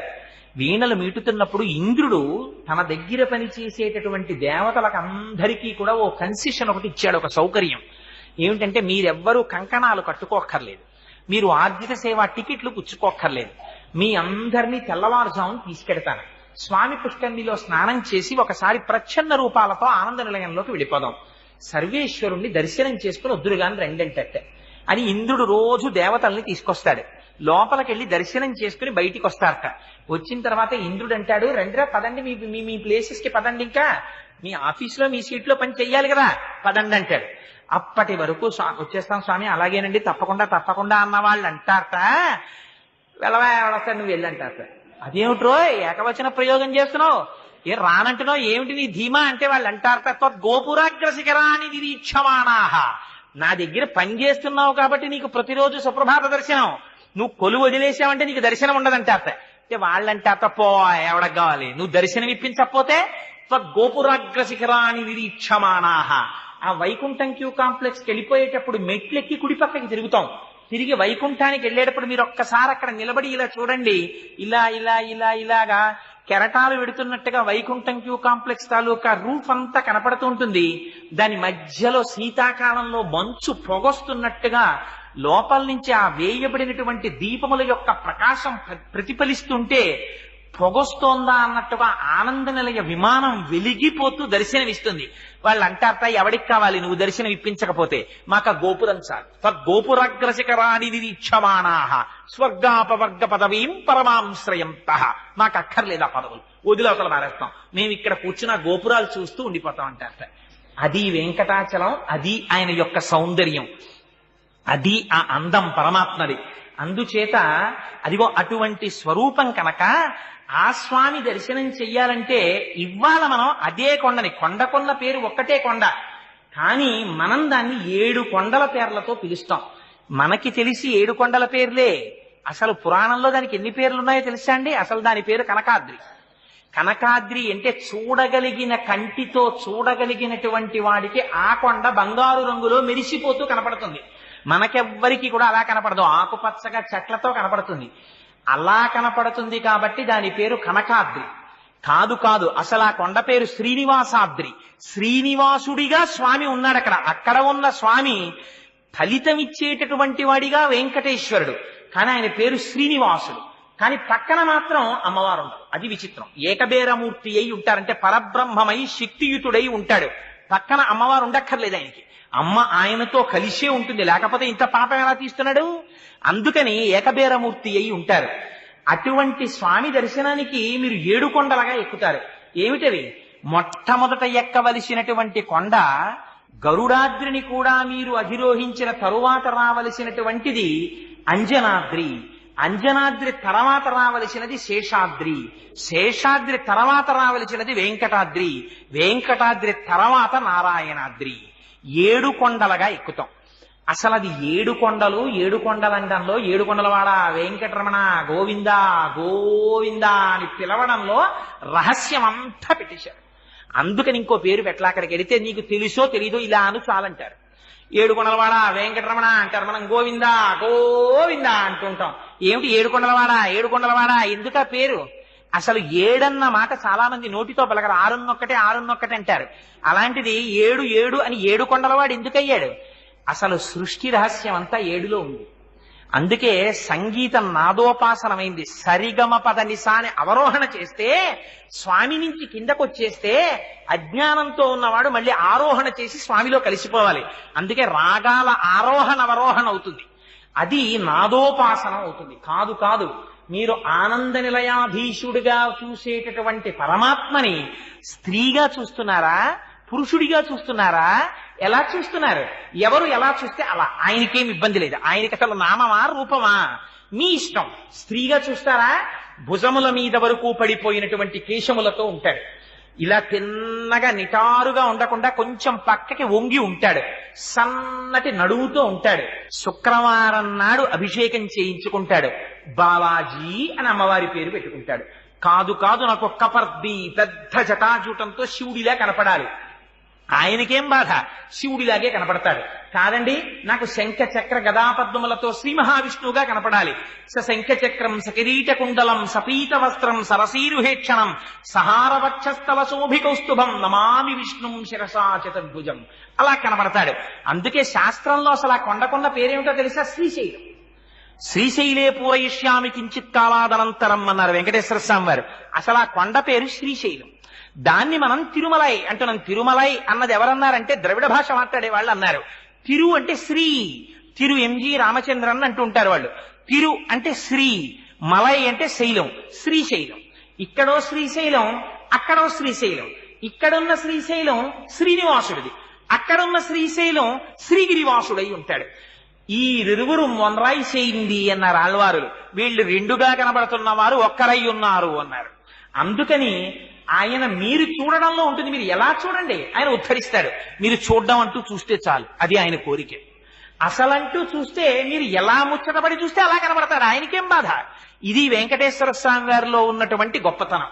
అంతటి దయాళువైనటువంటి పరమాత్మ 7 కొండలగా మనం పైకెక్కడం ఎందుకు అంటే అందులో రహస్యం చెప్పారు. మూలాధారము, స్వాధిష్టానము, మణిపూరము, అనాహతము, విశుద్ధి, ఆజ్ఞ, సహస్రారము అని 7 చక్రములు దాటాలి. దాటి సహస్రారంలో పరమశివ పర్యంక నిలయాం కింద ఆనంద దర్శనం అవ్వాలి. అలా ఆనంద దర్శనాన్ని పొంది తనలో తాను రమించిపోలేకపోతున్నాడు. వీడి మనస్సు పరమాత్మ యందు నిలబెట్టలేకపోతున్నాడు కలి యొక్క ప్రేరణ చేత అని పరమాత్మ సులభ సాధ్యుడై ఇవాళ 7 కొండల మీద తాను నిలబడి మనం కాళ్లతో తొక్కుతూ వెళ్ళినా, చెప్పులతో తొక్కుతూ వెళ్ళినా, రైల్లో వెళ్ళినా, బస్సులో వెళ్ళినా, కారులో వెళ్ళినా, ఆఖరికి ఇవాల్టి రోజున కొండ మీద మలమూత్ర విసర్జన చేసినా మహానుభావుడు ఒప్పుకుంటున్నాడు. పాపరాశి పెరిగిపోతున్న కొద్దీ తనంత దయాళు అయిపోతున్నాడు. కొడుకు ఎంత అప్రయోజకుడైపోతే తండ్రి అంత బెంగ పెట్టుకున్నట్టు, వీణ్ణి రక్షించుకోవడానికి తండ్రి అంత ప్రయత్నం చేసినట్టు, ఎంతగా పాపమునందు లోకులు నిమగ్నత పొందితే అంతగా ఆయన దయ రోజు రోజుకి పెరిగిపోతుంది మహానుభావుడిది. అందుకని వెంకటాచలపతి అయ్యాడు. అది వెంకటాచలమైంది. అయితే ఈ 7 కొండలగా ఎక్కడం వెనకాతల ఉండేటటువంటి రహస్యం వేరు. మీకు వృషాద్రి అంటే చెప్పాను. ఆ వృషభాసురుడు తపస్సు చేశాడు. వృషాద్రి కోరిన కోరికలను వర్షిస్తుంది కాబట్టి. నారాయణాద్రి, నారాయణుడు అనబడేటటువంటి ఒక మహాభక్తుడు తపస్సు చేశాడు కాబట్టి నారాయణాద్రి. పరమేశ్వరుడి యొక్క ఆ ఆనందాద్రిని, క్రీడాద్రిని గరుత్మంతుడు తీసుకొచ్చాడు కాబట్టి గరుడాద్రి. ఇలా దానికి పేర్లు వచ్చాయి. కాదు ఈ 7 కొండల దర్శనానికి వెళ్ళినప్పుడు శ్రీమాన్ శ్రీభాష్యం అప్పలాచార్య స్వామి వారు లోపల పొందినటువంటి అనుభూతిని వారు చేసినటువంటి ప్రసంగంలో ఆ 7 కొండల్ని తాత్విక విచారణం చేశారు ఆయన. నాకు ఎంత ఆనందంగా ఉంటుందంటే చంద్రశేఖర పరమాచార్యులు వారు ఒకసారి వెళ్ళారు. చాలా మాటలు వెళ్ళారు. వారు తిరుచానూరు గురించి ఒక ప్రసంగం చేశారు. తిరు ఈశానూరు అని ఒక ప్రసంగం చేశారు. మహాత్ముల యొక్క దర్శనం అంటే ఇలా ఉంటుంది కదా అనిపిస్తుంది మనకి. ఆయన అంటారు, మొట్టమొదట ఏ కొండ ఎక్కుతున్నారు మీరు మొదట ఎక్కే కొండకి వృషభాద్రి అని పేరు. వృషభం అంటే ఏమిటి? వృషభం అంటే ఎద్దు. ఎద్దు ఎవరికి వాహనం? ఎద్దు పరమశివుడికి వాహనం. ఎద్దంటే నిజంగా ఎద్దా? మంత్రంలో దానికి 4 శృంగాః 3 అస్య పాదాః 2 శీర్షే 7 హస్తా సో అస్య 3 భక్తః వృషభః రోరవీతి మహాదేవో మర్త్యాగం అవివేశ అని అది 4 శృంగాః 4 కొమ్ములు. అవే పరా, పశ్యంతి, మధ్యమ, వైఖరి అనబడేటటువంటి 4 స్వరూపాలైనటువంటి శబ్దం. 3 అస్య పాదాః భూత భవిష్యత్ వర్తమాన కాలములలో ఉంటుంది. 3 బద్ధః 3 చోట్ల కట్టబడుతుంది. నాభి, కంఠము, ఉదరము. 3 బద్ధః వృషభః అటువంటిది. 7 హస్త విభక్తులు, 7 విభక్తులు. ఈ శబ్దము ఏదైతే ఉందో ఆ శబ్దము వేదమును సూచిస్తుంది. మనకి మన సనాతన ధర్మంలో ప్రమాణం ఏదో తెలుసా అండి? కన్ను ప్రమాణం కాదు. నీ కన్ను చూసిన దాన్ని ఏది నిర్ణయించాలి? బుద్ధి నిర్ణయించాలి. బుద్ధి అన్ని వేళలా నిర్ణయాత్మకమైనటువంటి శక్తిని పొంది ఉండదు. కొండ మీద పొగ కనపడింది అనుకోండి మంచు అంటుంది. మంచు కనపడింది అనుకోండి పొగ అంటుంది. దొంగ కనపడింది అనుకోండి దొంగ అంటుంది. దొంగ కనపడ్డాడు అనుకోండి దొంగ అంటుంది. కాదు ఒకనాడు తాడు కనపడింది అనుకోండి పాము అంటుంది. పాము కనపడింది అనుకోండి త్రాడు అంటుంది. అందుచేత మీరు ఈ కంటితో చూసి ఈ బుద్ధితో నిర్ణయిస్తున్నవన్నీ కూడా ప్రమాణములా కావు. భగవత్ సంబంధమైనటువంటి విషయములో మనకి ప్రమాణము వేదమొక్కటే. వేదము ఏది చెప్పిందో అదే ప్రమాణం. అదిగో అటువంటి ప్రమాణమైనటువంటి వేదమును అంగీకరిస్తే తప్ప నువ్వు పరమాత్మ సన్నిధానానికి వెళ్ళడానికి అనర్హుడవు. వేద ప్రమాణమును అంగీకరించానని చెప్పి నమస్కారం చెయ్యడమే వృషభాద్రిని ఎక్కడం. వృషభాద్రిని ఎక్కితే రెండోది ఏది ఎక్కాలి? వృషాద్రిని ఎక్కాలి. వృషాద్రి అంటే ఏమిటి? మీరు వేదం చదువుకుని వేదము యొక్క ప్రమాణాన్ని అంగీకరించేస్తే సరిపోతుందా? సరిపోదు. వేదం ఏం చెప్తుంది? ధర్మం చెప్తుంది. ఏ ధర్మం చెప్తుంది? ధర్మం మారుతుంది, సత్యము మారదు. ఎందుకని? ఏకాదశి నాడు ఉపవాసం చెయ్యడం ధర్మం, ద్వాదశి నాడు అన్నం తినడం ధర్మం. కొడుకుగా తండ్రి దగ్గరికి వెళ్ళినప్పుడు పుత్రధర్మం, అన్నదమ్ముల దగ్గరికి వెళ్ళిచ్చినప్పుడు సోదర ధర్మం. పక్కింటి వారి స్త్రీ కనపడినప్పుడు తను పుత్రధర్మంగా నిలబడాలి, ఆవిడలో మాతృమూర్తిని చూసి. తన భార్య దగ్గరికి వెళ్ళినప్పుడు భర్తృధర్మం పాటించాలి. గురువు దగ్గరికి వెడితే శిష్య ధర్మం పాటించాలి. తన ఉద్యోగానికి వెడితే సేవక ధర్మం పాటించాలి. ఎక్కడ తను ఏ ధర్మం పాటించాలో ఆ ధర్మం పాటించాలి. అంతే తప్ప ఒక ధర్మాన్ని ఒక ధర్మంతో కలగాపులగం చేయకూడదు. ఈ ధర్మాన్ని వైక్లభ్యం లేకుండా నువ్వు అనుష్ఠానం చేసిన నాడు ఆ ధర్మమే నిన్ను రక్షిస్తుంది. ధర్మో రక్షతి రక్షితః. నీ ధర్మాన్ని నువ్వు కాపాడుకుని అనుష్ఠానంలోకి తెచ్చుకోవాలి. ఇలా నీ ధర్మాన్ని నువ్వు అనుష్ఠానము చేస్తూ ఉండడమే వృషభాద్రి, తరువాత వృషాద్రిని ఎక్కుట. అందుకని వృషాద్రిని దాటి తరువాత దేంట్లోకి వెళ్ళాలి? గరుడాద్రిని ఎక్కాలి. గరుడుడంటే ఎవరు? దూరదృష్టి కలిగిన వాడు. గరుడు ఎంత ఆకాశంలో విహరిస్తూ ఉండనివ్వండి, ఎంత దూరంగా ఉన్నదాన్నైనా స్పష్టంగా చూస్తాడు. అందుకని ఆయన యొక్క అనుగ్రహం ఉందా? గరుత్మంతుణ్ణే వేదం కింద చెప్తారు. అందుకని గరుడుని యొక్క అనుగ్రహమును పొందుట అంటే దేన్ని పొందడం? వేదములో యువతల ఉన్న ధర్మాన్ని తాను నిరంతరము పాటిస్తూ వేదము యొక్క ఉత్తర భాగమైనటువంటి ఉపనిషత్తుల చేత ప్రతిపాదింపబడినటువంటి జ్ఞానం ఏదైతే ఉందో ఆ జ్ఞానాన్ని తాను పొందగలగడం, ఆ జ్ఞానాన్ని తను తెలుసుకోవడం, ఇది గరుడాద్రిని అధిరోహించుట. గరుడాద్రి దాటితే దేనికి వెళ్ళాలి? అంజనాద్రికి వెళ్ళాలి. అంజనము అంటే ఏమిటి? ఇంతకు ముందు మీకు కనపడని వస్తువు కనపడేటట్టు చేసేదానికి అంజనం అని పేరు. ఆయన కళ్ళకి అంజనం పెట్టుకున్నాడు ఏంటంటే చీకట్లో చూస్తున్నాడంటారు. అంజనం పెట్టుకుంటే ఏమవుతుంది? ఎవ్వరికీ కనపడని వస్తువు మీకు కనపడుతుంది. ఇప్పుడు ఏమైంది? వేదములో ఉండేటటువంటి పూర్వభాగమైనటువంటి ధర్మమును కర్మమును మీరు ఆచరిస్తే, ఉత్తర భాగమైనటువంటి జ్ఞానమును అనుభవానికి తెచ్చుకుంటే, ఆ జ్ఞానమునందు ప్రవేశిస్తే, దాని చేత మీరు అది అనుష్ఠాన పర్యంతములోకి రావాలి. కాబట్టి నిరంతరము రక్షింపబడడానికి ఒక మంత్రాన్ని ఉపదేశం పొంది గాయత్రి వంటి మంత్రముల చేత నిరంతరము లోపల ఉండేటటువంటి ఆత్మదర్శన ప్రయత్నశీలుడైనటువంటి వ్యక్తి ఎవరుంటాడో అటువంటి వ్యక్తి గరుడాద్రిని అధిరోహించినవాడు. ఇలాంటి గరుడాద్రిని అధిరోహిస్తే తర్వాత కొండ ఏదెక్కుతాడు? శేషాద్రిని ఎక్కుతాడు. శేషుడెవరు? నిరంతరం స్వామి దగ్గర ఉంటాడు, శేషమై ఉంటాడు. ఆయనకి ఏం కోరిక ఉండదు, ఆయనకి ఎప్పుడు భగవంతుణ్ణి వహించడమే. శేషుడు ఏం చేస్తాడు? పడుకుంటే స్వామివారికి పరుపు అయిపోతాడు, స్వామివారు కూర్చుంటే కుర్చీ అయిపోతాడు. ఎప్పుడు స్వామివారికి మారి మారి మారి మారి సేవ చేస్తాడు. ఆయన తల పెట్టుకుంటే తలగడ అయిపోతాడు. ఆయన అవతారం తీసుకుని వస్తే ఒకసారి త్రేతాయుగంలో లక్ష్మణుడు అయ్యొచ్చాడు బెంగెట్టుకున్నట్ట. అయ్యో నేను లక్ష్మణుడిని అయ్యొచ్చాను, పెద్దవాడిగా పాపం కష్టాలన్నీ పరమాత్మ పడ్డారు, ఈ మాట కష్టాలన్నీ నేను పడతాను, అందుకని నేను పెద్దవాడిగా పుడతానని బలమముగుల కలగ బలభద్రుడని లోక రమణుడగుట చేసి రాముడనియు సతికి పుట్టె గర్భ సంకర్షణంబున సంకర్షణుండనటి ఘనుడు సుతుడు. ఒకసారి బలరాముడిగా వచ్చాడు ఆయన. అందుకని ఎప్పుడూ పరమాత్మని విడిచిపెట్టకుండా ఆయన వెంట తిరిగి సేవ చేస్తుంటాడు. ఇదే పానీయంబులు త్రాగుచున్ కొడుచుచున్ భాషించుచున్ హాసలీలా నిద్రాదులు చేయుచున్ తిరుగుచున్ లక్షించుచున్ సంతత శ్రీనారాయణ పాదపద్మ యుగళీ చింతామృతాస్వాద సందానుండై మరచన్ సురారిసుతుడే తద్విశ్వముంధువర. ఏది చేస్తున్నా ఆ భగవంతుడి సేవగా చేస్తూ పొంగిపోతూ చేసిన వాడికి ఫలమునందు అపేక్ష ఉండదు. ఒకసారి సంకల్పం చేస్తాడు, సర్వేశ్వరుడికి నమస్కారం చేసుకుంటాడు, బయలుదేరుతాడు. ఫలితం వచ్చిందా? సంతోషిస్తాడు. ఫలితం రాలేదని అనడు. మీరు అది జ్ఞాపకం పెట్టుకోవాలి. తండ్రి సుశిక్షితుడైన కుమారుడు అనుకోండి, చాలా ధర్మం తెలిసిన కొడుకుని ఈ పని నువ్వు చెయ్యకు అన్నాడు అనుకోండి. కుమారుడు అడగడు తండ్రిని, నాన్నగారు ఈ పని నన్ను ఎందుకు చెయ్యొద్దన్నారండి అనడు. ఏమో మా నాన్నగారు నన్ను ఈ పని చెయ్యొద్దు అన్నారు అంటే ఆ పని నేను చెయ్యడం చేత నాకేదో ప్రమాదం పొంచి ఉందన్నమాట. అందుకే నన్ను నాన్నగారు ఆ పని చెయ్యొద్దన్నుంటారు అని వెళ్ళిపోతాడు. పింకివాడైన కొడుకు ఏం చేస్తాడు? నాకు నాన్నగారు అది చేయనివ్వలేదు అంటాడు.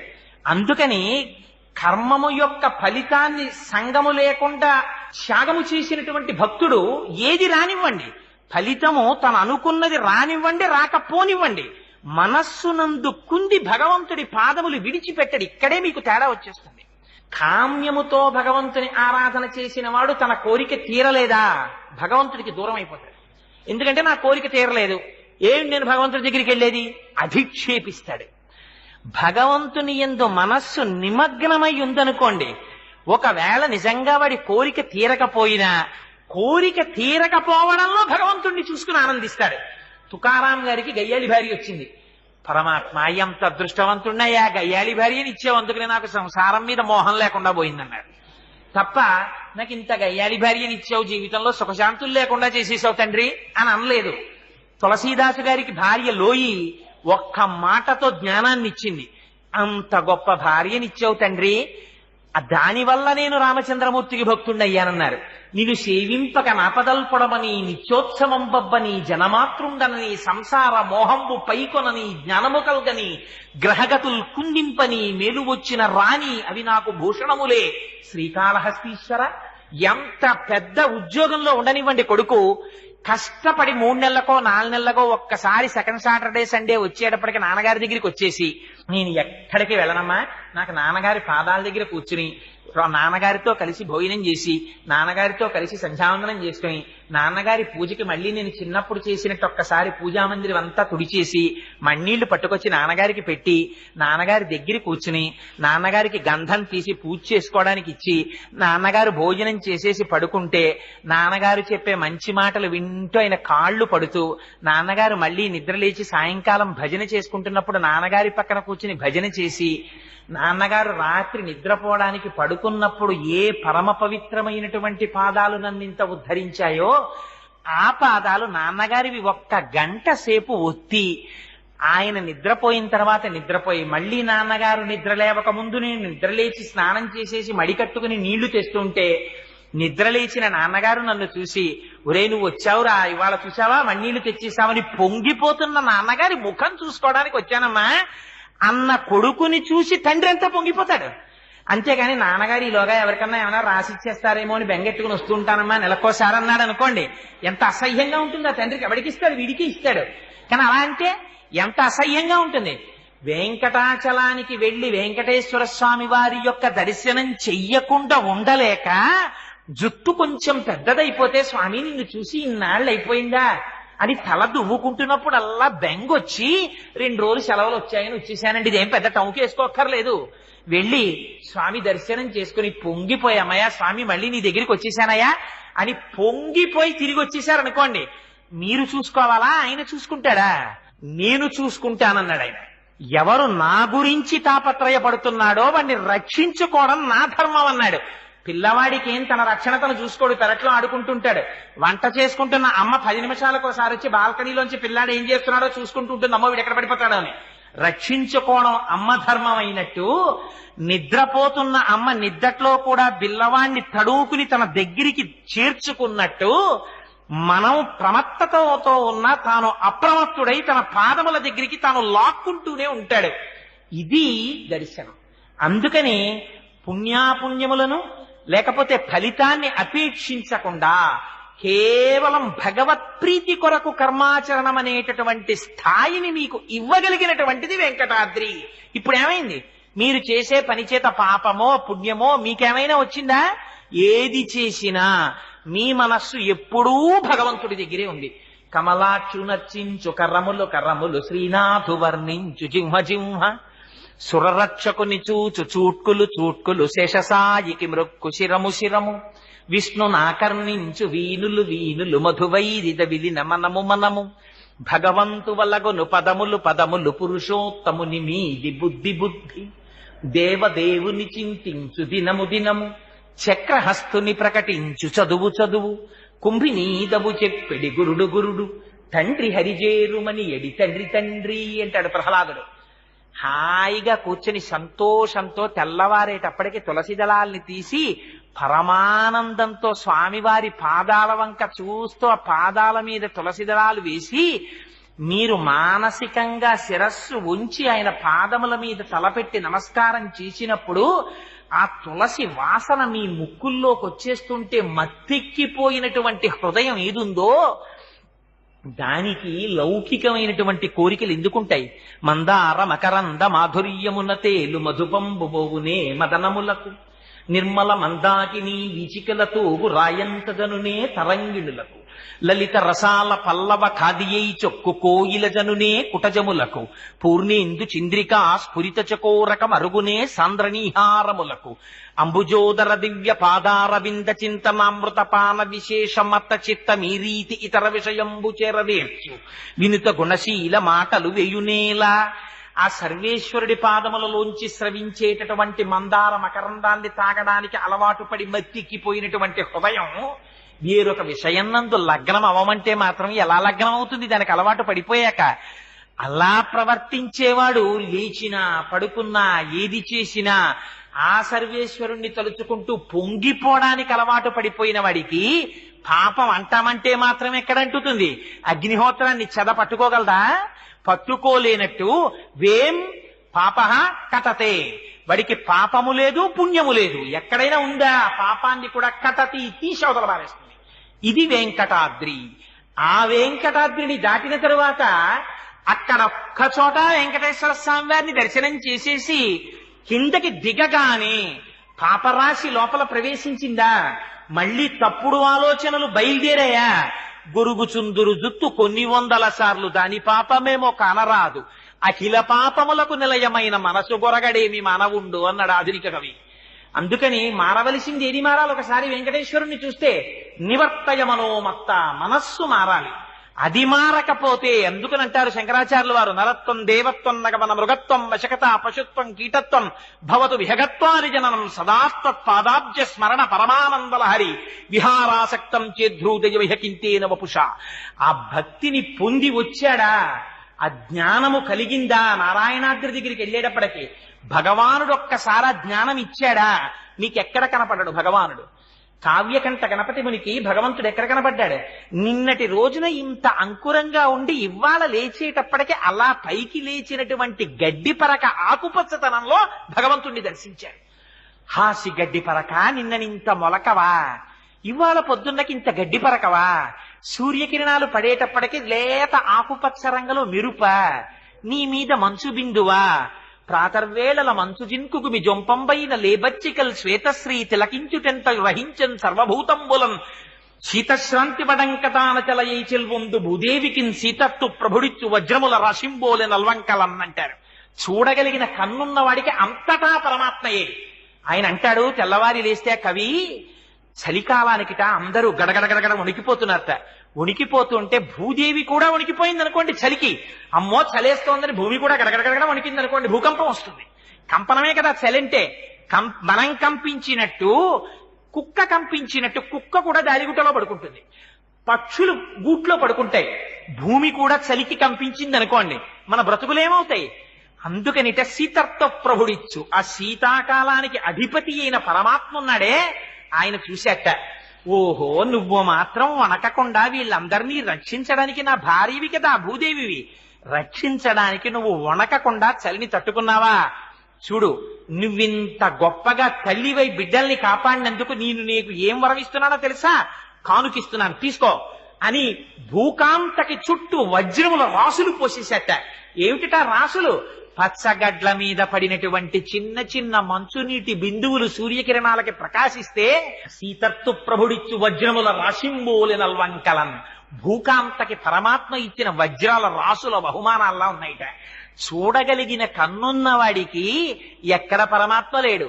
నమచ్చోరాయిచ శిష్ప్యాయిచ ఫేన్యాయిచ సికప్యాయిచ ప్రవాహ్యాయిచ, అంతటా పరమాత్మయే. ఈ పరమాత్మ దర్శనం అలవాటైపోయింది అనుకోండి, వాడికి ఏమొస్తుంది? త్రేణుపు వస్తుంది. ఆనందం ఆనందం ఆనందం అర్ణవమైపోయి ఎక్కడ చూసినా ఆనందమే, ఎక్కడ చూసినా ఆనందమే. ఒక కాయ కోస్తే అందులో పురుగు కనపడింది అనుకోండి, ఆనందం. తులసీదాసు గారు ఎంత పొంగిపోయారండి, ఏమి భక్తి భావన! తులసీదాస్ గారు రామాయణం రాసుకుంటున్నారు. హనుమ వచ్చి ఏం రాశావన్నారు. అశోకవనంలో పువ్వులన్నీ తెల్లగా పుష్పించున్నాయన్నారు. నీ మొహం ఎర్రగా ఉన్నాయన్నారు హనుమ. అంటే కాదు స్వామి, నేను మానసికంగా దర్శనం చేశాను, అశోకవనంలో చెట్లకి తెల్లటి పువ్వులు ఉన్నాయన్నారు తులసీదాస్ గారు. కాదు, పువ్వులన్నీ ఎరుపు అన్నారు హనుమ. అంటే నేనా సుందరకాండలో వెళ్లి చూసి వచ్చిన వాడివి నువ్వా, నేను చెప్పినట్టు రాయి, పువ్వులు ఎరుపని మార్చన్నారు. అంటే తులసీదాస్ గారు అమ్మ బాబోయ్, ఇంతో మనం ఎక్కడ వాదిస్తాం, ప్రత్యక్ష సాక్షినంటాడు అని రామచంద్రమూర్తిని ధ్యానం చేశారు. రామచంద్రమూర్తి ప్రత్యక్షమయ్యారు. హనుమ ఏమిటి నీ ఎల్లరన్నారు. స్వామి, అశోకవనంలో పువ్వులు తెల్లగా ఉన్నాయని రామాయణం రాస్తున్నాడు తులసీదాసు, నేను చూసినప్పుడు ఎర్రగా ఉన్నాయి పువ్వులన్నీ అన్నారు. స్వామి అన్నారు, అల్లా అనకు, ఆ ఋతువులో అప్పుడు పూసిన పువ్వులు తెలిపే, నీకెందుకు ఎర్రగా కనపడ్డాయో తెలుసా? ఆ చెట్టు మీద కూర్చుని కిందకి చూసావు మీ అమ్మని, క్షితిక్షమా పుష్కర సన్నిభాక్షి యరక్షిత రఘవ లక్ష్మణాభ్యాం సారాక్షసీభి వికృతేక్షణాభి సంరక్షిత సంప్రతి వృక్షమూలే. మా అయ్య రామచంద్రమూర్తి భార్య రాక్షసల కాంతల చేత పరివేష్టింపబడి ఒక చెట్టు కింద ఒక్క పట్టుబట్ట కట్టుకుని ఇలా ఉండిపోవడమా 10 నెలల నుంచి అని కోపంతో చూశావు. నీ కన్నులు ఎరిపెక్కి తెల్లటి పూలు ఎర్రగా నీ కనబడ్డాయి హనుమ, పువ్వులు తెలిపేలా రాయని అన్నాడు. ఇది పారవశ్యమైనటువంటి భక్తి ఉన్నవాడికి సర్వత్ర పరమాత్మ దర్శనమే. ఈ దర్శనం పొందుతున్న వాడికి రామకృష్ణ పరమహంస ఎంత పొంగిపోయారు. మేక అరుపులో, పసిపిల్లాడి ఏడుపులో, ఆవు గొంతెత్తి అంబా అని అరిస్తే అందులో అమ్మవారిని పిలిచినటువంటి ఆ భక్తి కనపడింది రామకృష్ణ పరమహంసకి. ఆఖరికి మహాభక్తులు ఎంత ఆశ్చర్యపోయారో తెలుసండి. భక్తి ఉన్నవాడికి పరమాత్మ దర్శనం అంటే, కబీరుదాస్ గారు రహదారి మీద వెళ్ళిపోతున్నారు. ఒక స్త్రీ జొన్నలు తిప్పుతోంది. ఆయన స్పృహ తప్పి కింద పడిపోయారు. గురువు గారు వచ్చి నీళ్లు జల్లి పైకి లేపారు. ఎరనైనా అలా పడిపోయావు అన్నారు. ఆ తిరగలు చూసి పడిపోయానన్నాడు. అదేమిట్రా అలా పడిపోయావు, తిరగలు చూస్తే పడిపోవడం ఎందుకన్నారు. అంటే పరమాత్మ కూడా ఇలా కనపడనటువంటి హస్తంతో పట్టుకుని జీవులనబడేటటువంటి జొన్నల్ని తిరగలితో వేసి పుణ్యము పాపము అనే రెండింటి మధ్య పెట్టి గుండ చేసేస్తున్నాడు. ఇలా అయిపోతోంది కదా జీవితం అని బెంగపెట్టుకు పడిపోయానన్నారు. గురువులెంత గొప్పవారో చూడండి. దర్శనం అంటే అలా ఉంటుంది, మహాత్ముల దర్శనం. ఓయ్ పిచ్చాడా, తిరగలిలో పడ్డ జొన్నలు అన్నీ పిండైపోతున్నాయి, కానీ ఏది తిప్పుతోందో దాని చుట్టూ చేరిన జొన్నలు మాత్రం పిండవట్లేదు, చూసుకో అన్నారు. అందుకని తిప్పేవాడి పాదాలు నువ్వొట్టుకున్నావా, వాడు నిన్ను రక్షించేస్తాడు. పాదాలట్టుకో నీకు బెంగ ఎందుకన్నారు. అందుకని ఈ రక్షకత్వం, ఈ పరమాత్మతత్వం అంతటా కనపడిన వాడికి 7 కొండల మీద కనపడతాడా వెంకటేశ్వరుడు? ఇక్కడే కనపడతాడు, అక్కడా కనపడతాడు, ఎక్కడా కనపడతాడు. ఇది జ్ఞానాద్రి. అందుకని 7 కొండలు ఎక్కామంటే 7 కొండలలో వృషభాద్రితో మొదలుపెట్టి నారాయణాద్రి దగ్గరికి వెడితే ఈ జ్ఞానమును పొంది చిట్ట చివర శరీరం విడిచిపెట్టేసేటప్పుడు కూడా భయం లేకుండా శంకరాచార్యులు వారు నేర్పుతారు చచ్చిపోవడం ఎలాగో. యథాపుత్ర మిత్రాత యోమత్సకాశి హృదాత్యస్య హాకీతృసీయో దశంతి తదా దేవ దేవేశ గౌరీశ శంభో నమస్తే శివాయో త్యజస్రం బ్రవాణి. ఎప్పుడు ఇక్కడ శ్రీనివాసుణ్ణే పెట్టుకోవడం మీకు అలవాటు అయిపోయింది అనుకోండి.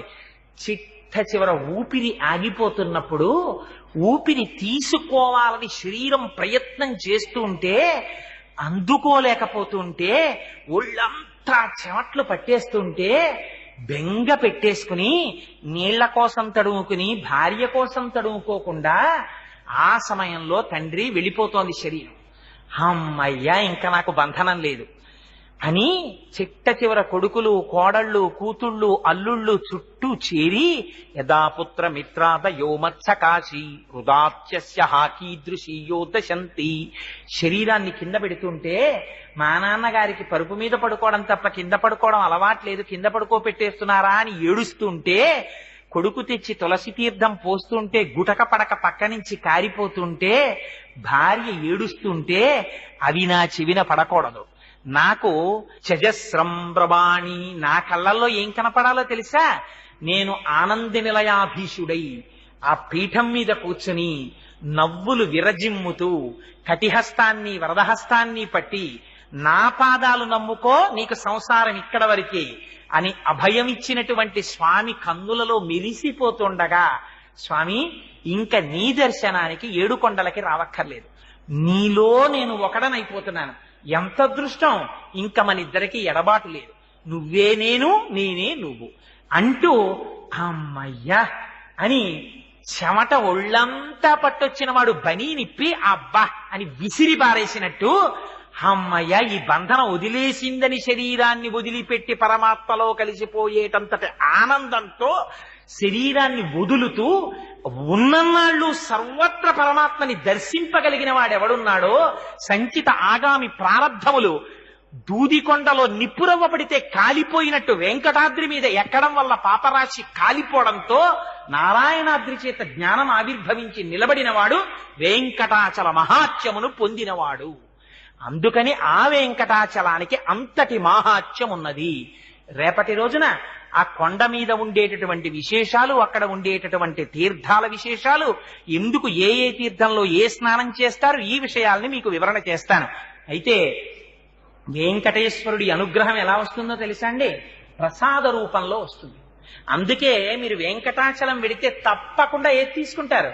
ప్రసాదం తీసుకుంటారు. ఇంటికి తెచ్చి కూడా ప్రసాదం అందరికీ పెడతారు. ఇక్కడ వెంకటాచల వైభవం జరుగుతోందని పరమేశ్వరుడికి నివేదన చేయబడినటువంటి పరమ పవిత్రమైన ప్రసాదాన్ని బయట ఏర్పాటు చేశారు. ఇది సర్వేశ్వరుడు పులకించి మాకిచ్చిన అనుగ్రహం, ఇక్కడే మేము వెంకటాచలం ఎక్కేసినట్టు అని మనస్సులో స్మరించి ఆయన పాదాలకి నమస్కారం చేసుకుని తీసుకుని వెళ్ళవలసినదిగా ప్రార్థన చేస్తూ మంగళాశాసన పరై మదాచార్య పురోగమై సర్వైశ్చ పూర్వైరాచార్యై సత్కృతాజాస్తు మంగళం. మంగళ